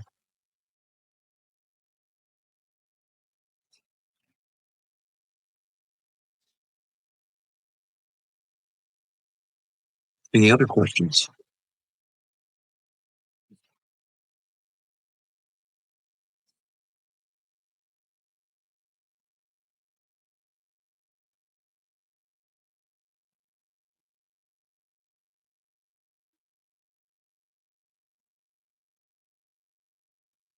Yeah, we really appreciate that, Kevin. That's you gave us like a little mini masterclass there. That's definitely a section I think that's going to be worth going back and re-listening to. Well, the investing side of it is going to be very important, because once we secure these funds, then you honestly have to understand and know how you're going to protect it. If it's on a UCC filing, do you think, and frankly, you let the IRS or the fiscal service, whoever it is, that, hey, here's my UCC filing number, right? And in retrospect, I would have done that different with my first filings that I put into fiscal services. I would have had them on a UCC, but again, we're still constantly learning. So when you've got that transaction already recorded with the Secretary of State, do you think any bank's gonna fuck with you? I don't think so. I think it's another piece that we have to learn enforcement, and that's a big piece, because believe me, they are reluctantly writing these checks, and they're going to try and figure out every damn way that they can get it back, right? Because they don't want the horses out of the barn. They don't want the slaves off the plantation. They don't want the prisoners to be set free out of the front gate. So we need to understand, 100% that how am I going to back this up? How am I going to utilize what I know to protect everything? Because when it comes down to it, once you start to heal from the estate, you need to protect that at all costs. Layers of trusts, layers of protection through your UCC liens and everything else. This is all, it's necessary. I honestly, people need to get into the UCC a little more heavy, in my opinion. 3, 5, 9, those, it's a lot of remedy in those particular codes. But to be responsible for what we're doing, you're going to have to be able to stand at some point, and you're going to have to stand on what you know. And when they ask you a question, and actually it's UCC 9, 106.7A, it says blah, you should be able to, I'm not saying to memorize this shit, but I'm saying to familiarize yourself with enough of your remedy and protection remedy that whenever somebody comes at you, you've got the answer, and there's nothing that they can do.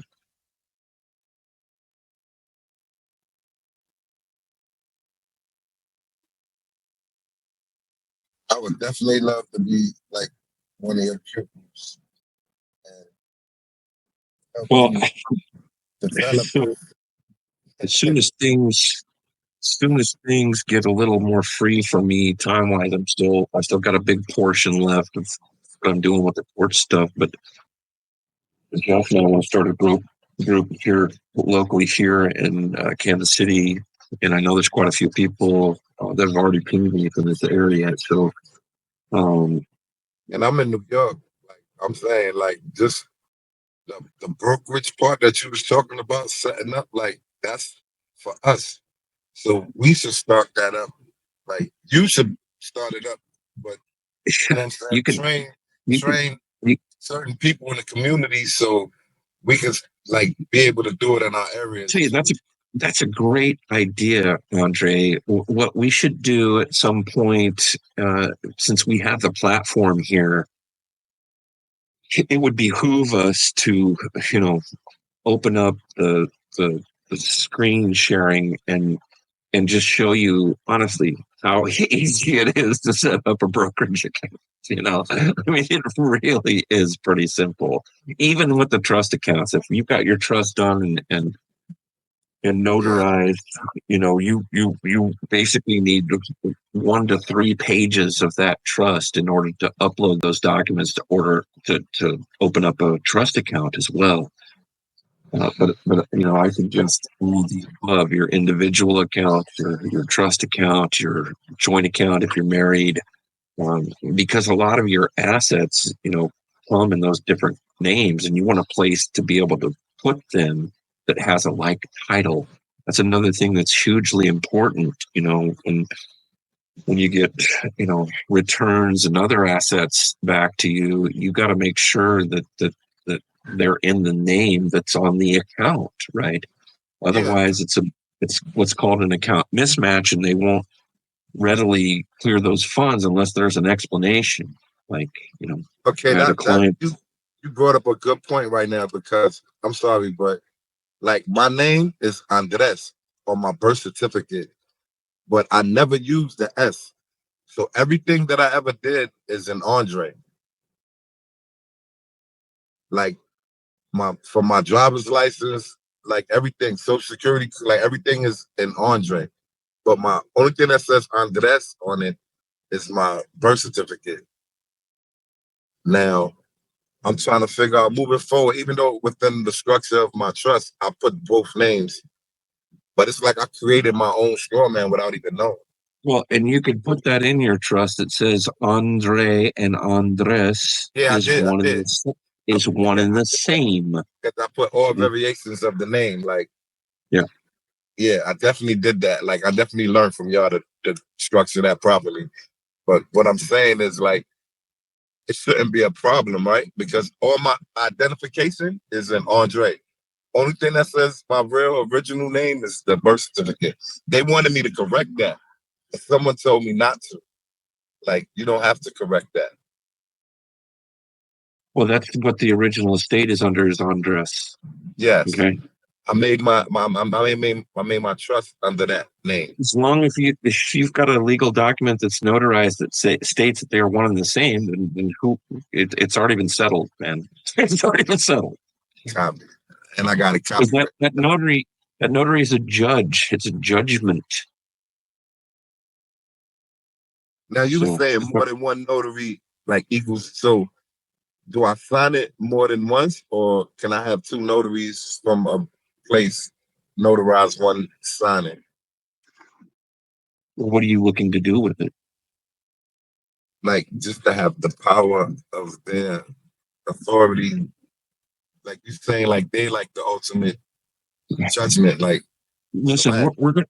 Okay, so this is getting a little bit into the weeds. So what we'll do is, that's another thing that needs to be, it's another topic, so frankly, I feel that as we're evolving as a group, there's going to be those who are more ahead of the curve than others, but so we'll eventually have to start having some master level classes, because these are things to understand, that where do I get the power and the enforcement, and what does that look like legally?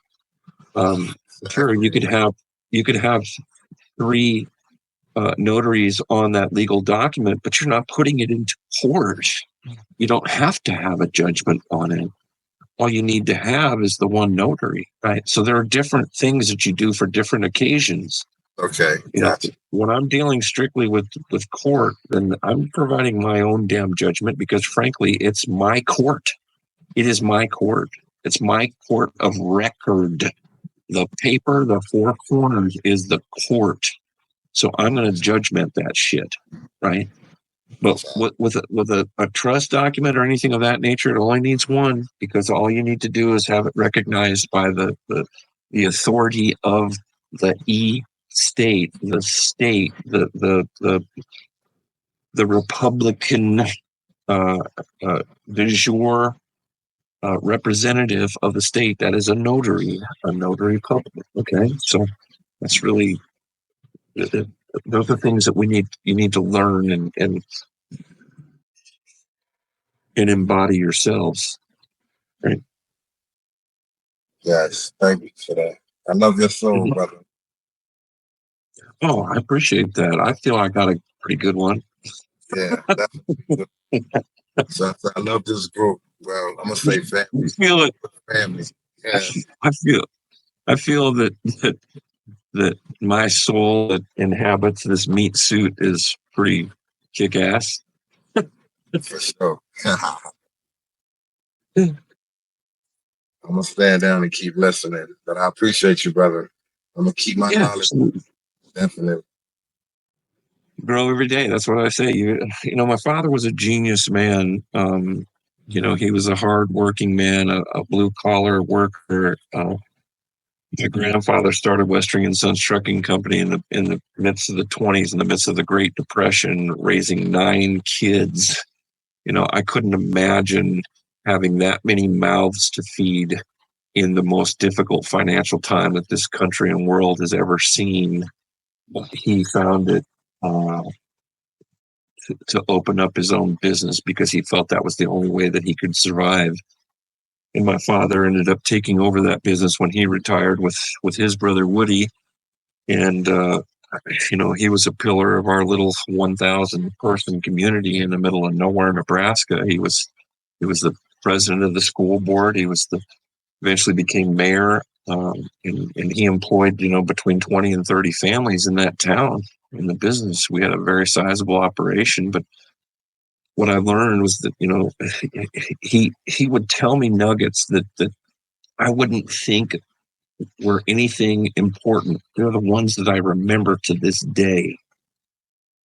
And one of the biggest ones, I don't know, 16 or 17, I was in high school. He said, listen, son, the only thing that no one can take from you is an education. And in this world, that is absolutely the truth.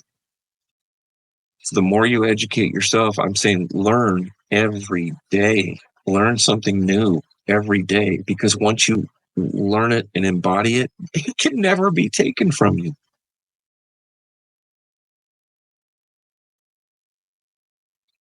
Facts. Facts. Learn how to stand on the square. That's right.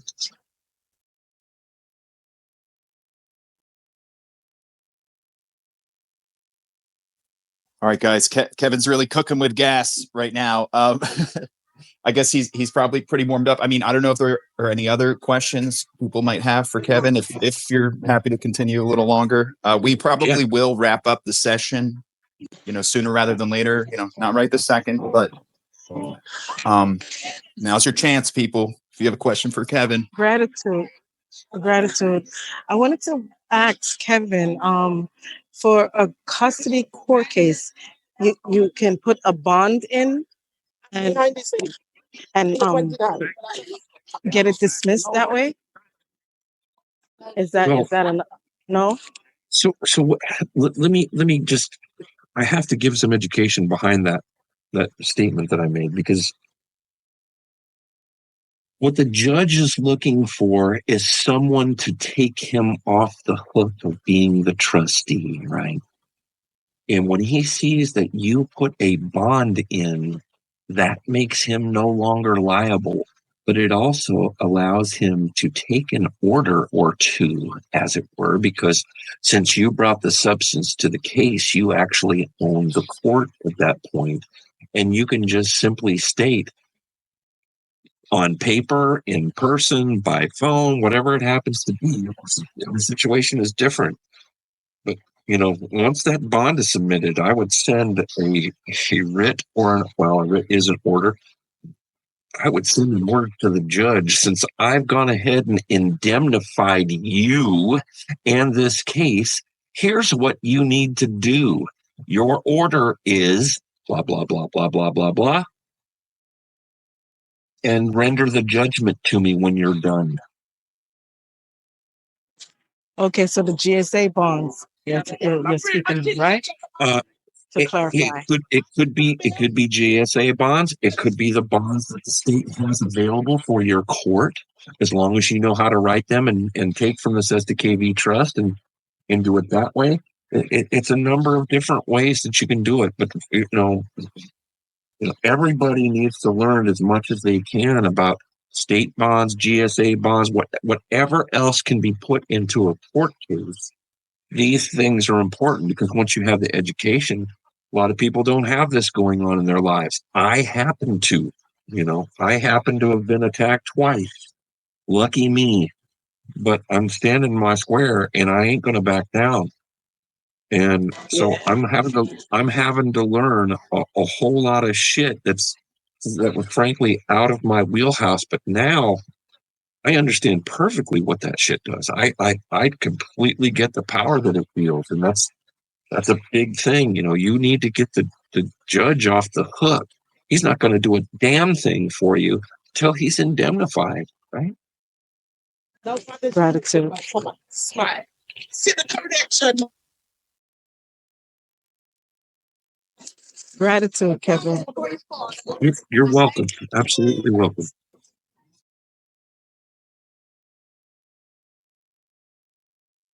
All right. Excuse me. Unmuting a few more people here. Well, I would like to say something. I got a case that I really just started, although I'm working on filling out a 3949A about it. But I just recently put. I got your DM last night. I'll send you a good. I'm well versed at that. I'll send you a good example. I sure appreciate it because they got me for tailgating and eluding. That's what the police said I did to him. I was tailgating him and eluding him. So at the same time, that I don't know what. Well, he was driving backwards.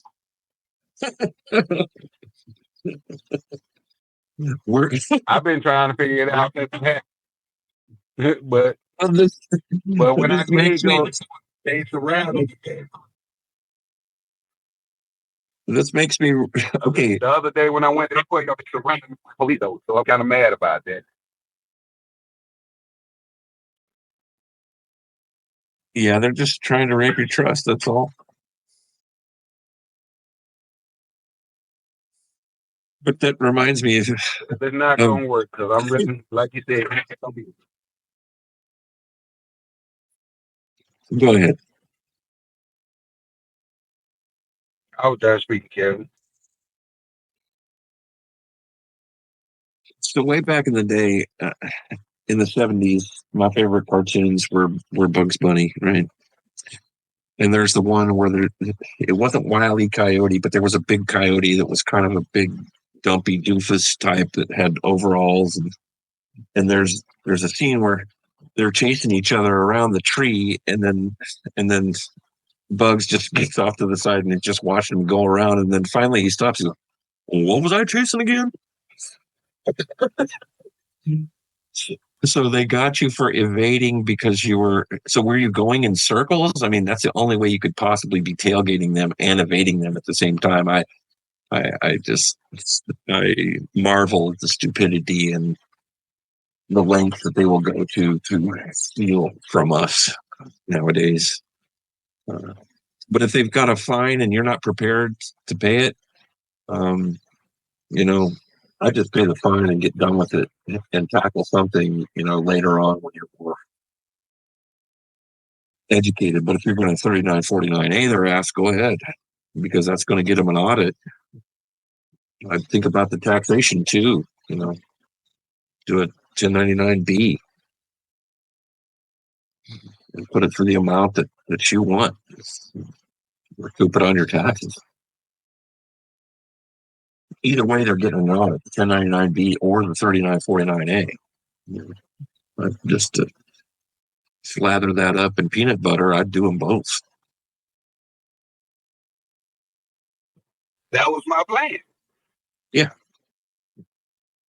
You got a good plan.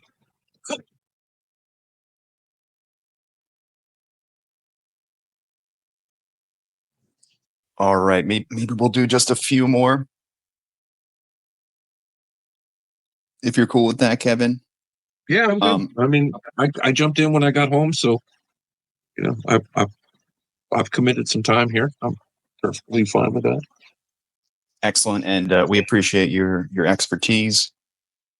If anybody else wants to ask a question, I do. Single file, go for it. Hi, I'm actually going through a foreclosure.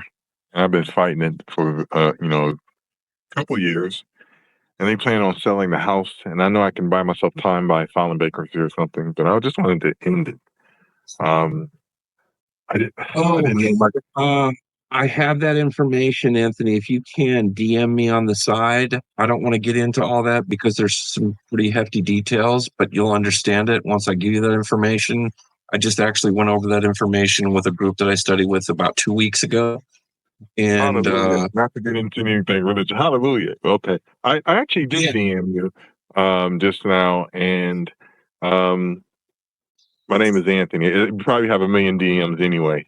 But but since I've talked to you, so now here's how I actually do it. So if it's somebody that I know they're asking a question about a 1522 or something, I just put RECOUPERS after their last name because, and believe me, I've got about probably I don't know, 60 to 75 in that range currently. But yeah, just reach out to me and I'll get you what information I can. Okay.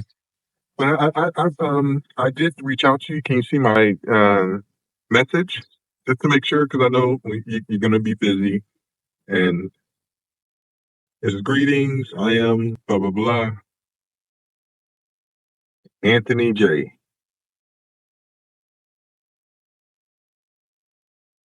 Hello. Yep. Yep. I got it. Oh, okay. January 15th is the date. Yes. Dude, that's way too close, man. So the information I give you, you're gonna have to file it immediately and get going on it. So I'll probably come stuff Monday because I was going to put a lien on my property. I just didn't know about any of this, but I'll get with you tomorrow and get you some information. But I'm just telling you, when the fuse is this short, the chances are you're losing that shit.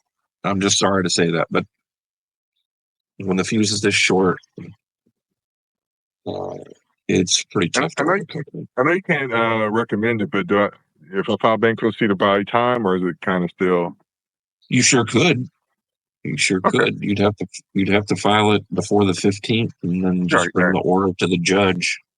Right. Okay. That's fine. I could do a sale again. I could do a 13, but I'll let someone else talk, and we'll discuss it when we have a chance. Since it's a lower court, you do a bankruptcy filing in federal court, so anything that you've got going in any other venue will automatically shut down if you've got a bankruptcy. Copy. Yes, sir. And then from there we can shoot and let them, cry. Okay. Yeah. Okay. All right.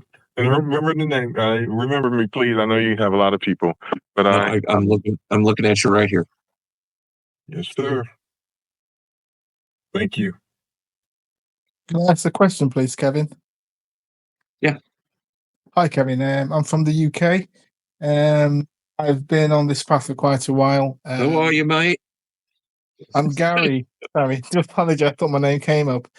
My name's Gary, and I'm from the UK. I'm good friends with Robin. I've seen him in other courses, and I do a lot of consults with Robin as well. What I wanted to ask down was, in Costa Rica. Not from Costa Rica. Oh, is Robin in Costa Rica? I think she may be, actually. I'm not too sure. Is she? I just spoke to her. She said she was on a meeting, I think. I'm not too sure. I thought she was actually on here, but she's not. But what it is, I'm trying to help someone who's going to be kidnapped by the government in about 3 weeks. He got taken to court, and he was basically railroaded, as to say, and made a guilty plea. Now, can we use can we use an EIN to file a 1099B in the UK? Would you recommend, or would I need a ITIN, the International Tax Identification? Yeah, not knowing what the setup is over there, I would do anything possible to prevent that from happening. You don't want the constables coming and making your friend the surety when the all caps name is the actual surety. What has there been any documentation separating the two entities put into court? Well, in the UK, I'm not too sure how different it is compared to what we have over here. But obviously, the documents are all in the all caps name. You know how to file a bond into a case there. I've never done one before. You could literally put in the bond language that this bond takes the place of the surety, right? Okay. Because they're looking to get paid. Okay, that's all. And frankly, they need him to sign as the all caps name when they release him. Boy, I just wish he'd had some other things put up. I mean, this is the importance of a lot of things, copyrights, trademarks, you name it. If you control the root of their system, what do they have? They don't have anything, right? Most definitely, yes. I wish I had a silver bullet for every time I heard somebody's going to jail, but unfortunately, it's. I think sorry to cut in there, Kevin. I think what we need to really look at as well when people are getting sent to prison, there isn't any legal documents to send people to prison. I do know they don't have a warrant of committal. These orders are not signed, and the prison cannot take someone under the Prison Act without the warrant of committal, and this is what's going on. So there's never ever a warrant of committal. So I would imagine a lot of people are in prison unlawfully, because this happened to me back in 2017 for a driving offence when I was testing the system, and when I went to prison, I asked for the warrant of committal. I put what we call a data subject access request in. Now, I was released quite sharply after requesting that data subject access request, because I didn't have one. Now, I'm in the process of actually suing the Ministry of Justice now, because they've actually confirmed by checking the court records there was never ever a warrant of committal, and in all prisons, even in the US, anyone who's incarcerated, there needs to be a warrant of committal in place. I yield. There's quite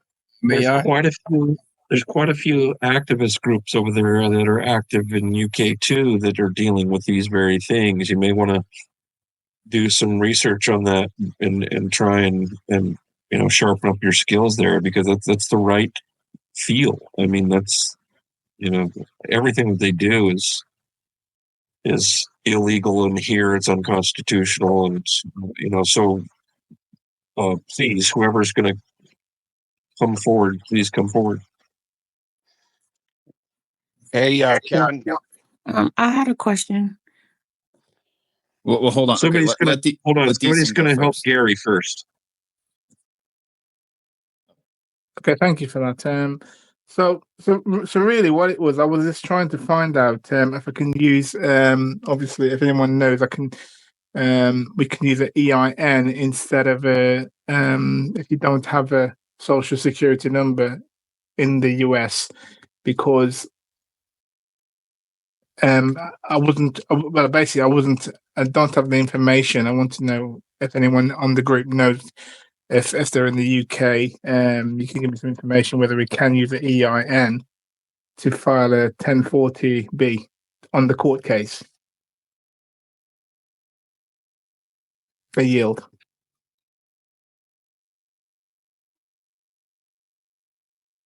Oh yeah, I got a question. Well, it's not really a question, so I'm gonna answer my own question. Shoot, you could just use their oaths, or to see if they have an oath or if they have their license.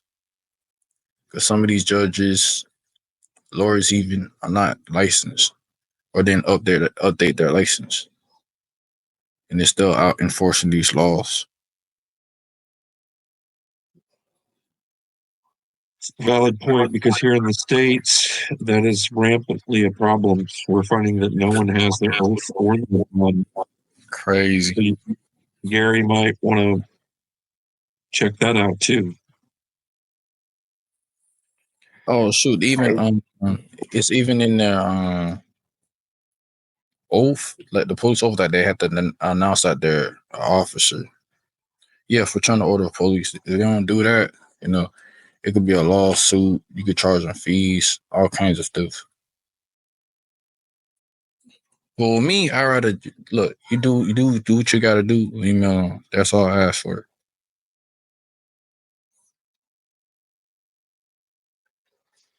Hey, Okay, Kevin. thank you for the advice, guys.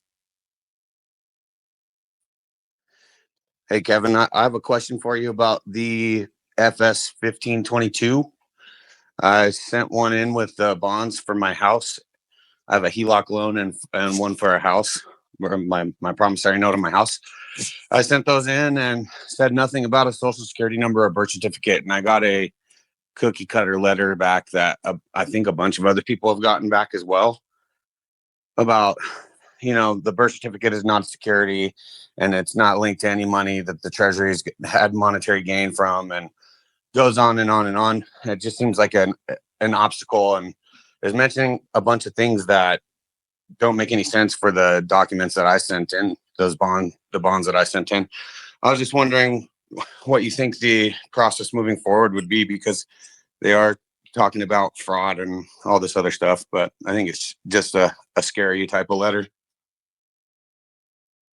I would agree with 100%. Do you have the CAF number for your state EIN or any other EIN? I have not got my CAF number yet. I have my 2848 filled out and my 56.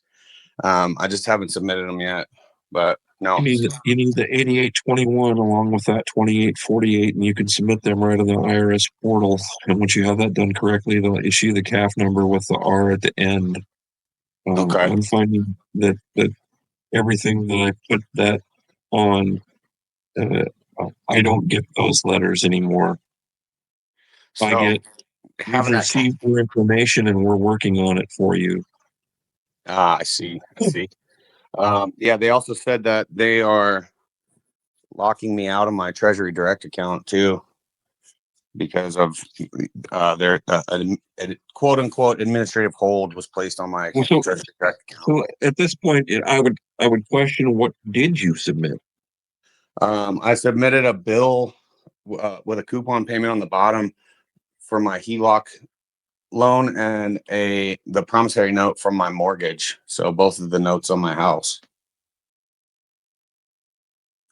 And I highlighted the numbers on the bottom according to what was laid out before from your 1522 process. I went through and highlighted the numbers, but I didn't get too specific, because in that first lesson about the FS 1522, you said that, once they pull up your social and all that, they're going to see and they're going to know exactly what you're talking about. So I figured they would. Well, I'm just trying to figure out why certain people are receiving that letter. Did you put a letter of instruction with it? What other communication did you put with it? I just sent the 22 in, notarized with both of those highlighted. And then on the part of the 22 with the grid boxes, I wrote in the numbers there. See, that's where I did something different. I just said see attached. I didn't put anything in there. Okay. Because I don't know what, what's the number for the bond is. I don't know where it was derived. I don't know what the, status of those bonds are. I just said, here you go.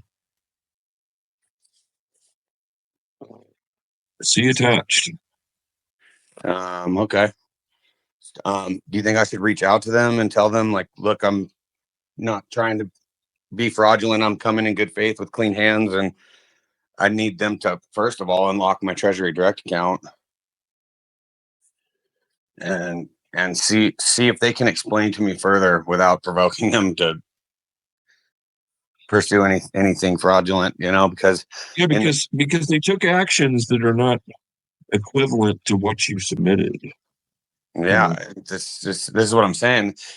I think that another person in the group has gotten this same letter, and it said pretty much the same thing about your social security number. And this says, quote, "This is a birthright sovereign citizen scam, and continuing to pursue this anyway can lead to fraud charges." So I'm pretty to me, sure that's their blanket. That's their blanket way of stating that,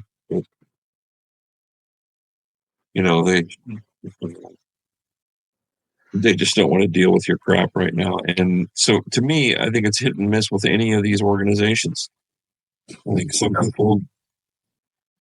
people are good, some people are bad, and I wish it wasn't that way. But this 1522 seems to be the only real way to get some immediate relief. But again, it could also be the fact that if you listen to the January 7th replay when they certified the election, at the end, Kamala Harris said, "This joint session is now," she didn't say recessed. Anybody remember the word that she said? Dissolved. This joint session is now dissolved. So I'm just wondering if they're not going to be changing the rules on how we're recouping our credits back from the bankruptcy of this corporation. There's a lot of variables right now of what's happening. All right, guys. We're trying to squeeze in as many as we can, but I think we've really hit our limit here. Kevin, we really appreciate all of your time and attention and detailed answers to all these questions. Did you have maybe, I was thinking maybe if you wanted to close out your appearance here today, and then I don't know if you're hanging out here, Jeremy, but it'd be great if you could jump up and give us kind of like a final statement type deal. Yeah, thank you all. I yield. Okay, cool. Jeremy, if you are there, I just wanted to give you a chance to maybe say a few words. And then if we can also have one other person from the crowd do a closing prayer once Jeremy closes us out with his statement, that'd be great. Yeah, absolutely, man. I'm glad to have y'all here. Like I said before, we have a bright future ahead of us, and what y'all are learning here is going to thrust us to that. So don't get frustrated. Just keep pushing. You got an awesome community here, awesome staff, and everybody's headed in the right direction. And we couldn't do this without the people that come on these calls and the people that fill our groups. So we just appreciate y'all being here, and I hope the best for y'all. And enjoy Recoupers. Love y'all. Thank you. Thank you so much, Jeremy. Would somebody like to volunteer to just do like a quick closing prayer? And then we will lock this thing out and we'll all get back to our administration.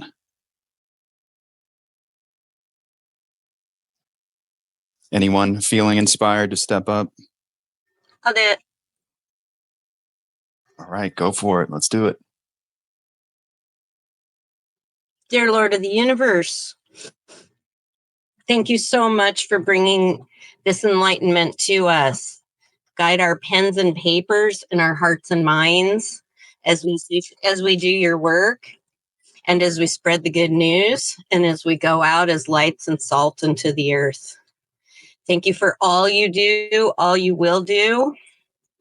And thank you for blessing us all with the presence of each other. We appreciate that so much. Thank you so much for all you've done and will do, and all of the things that you will continue to bring forth before our eyes and our feet as we go out into the world. Thank you, thank you, thank you. With abundant gratitude, we appreciate you. Thank you so much. Amen.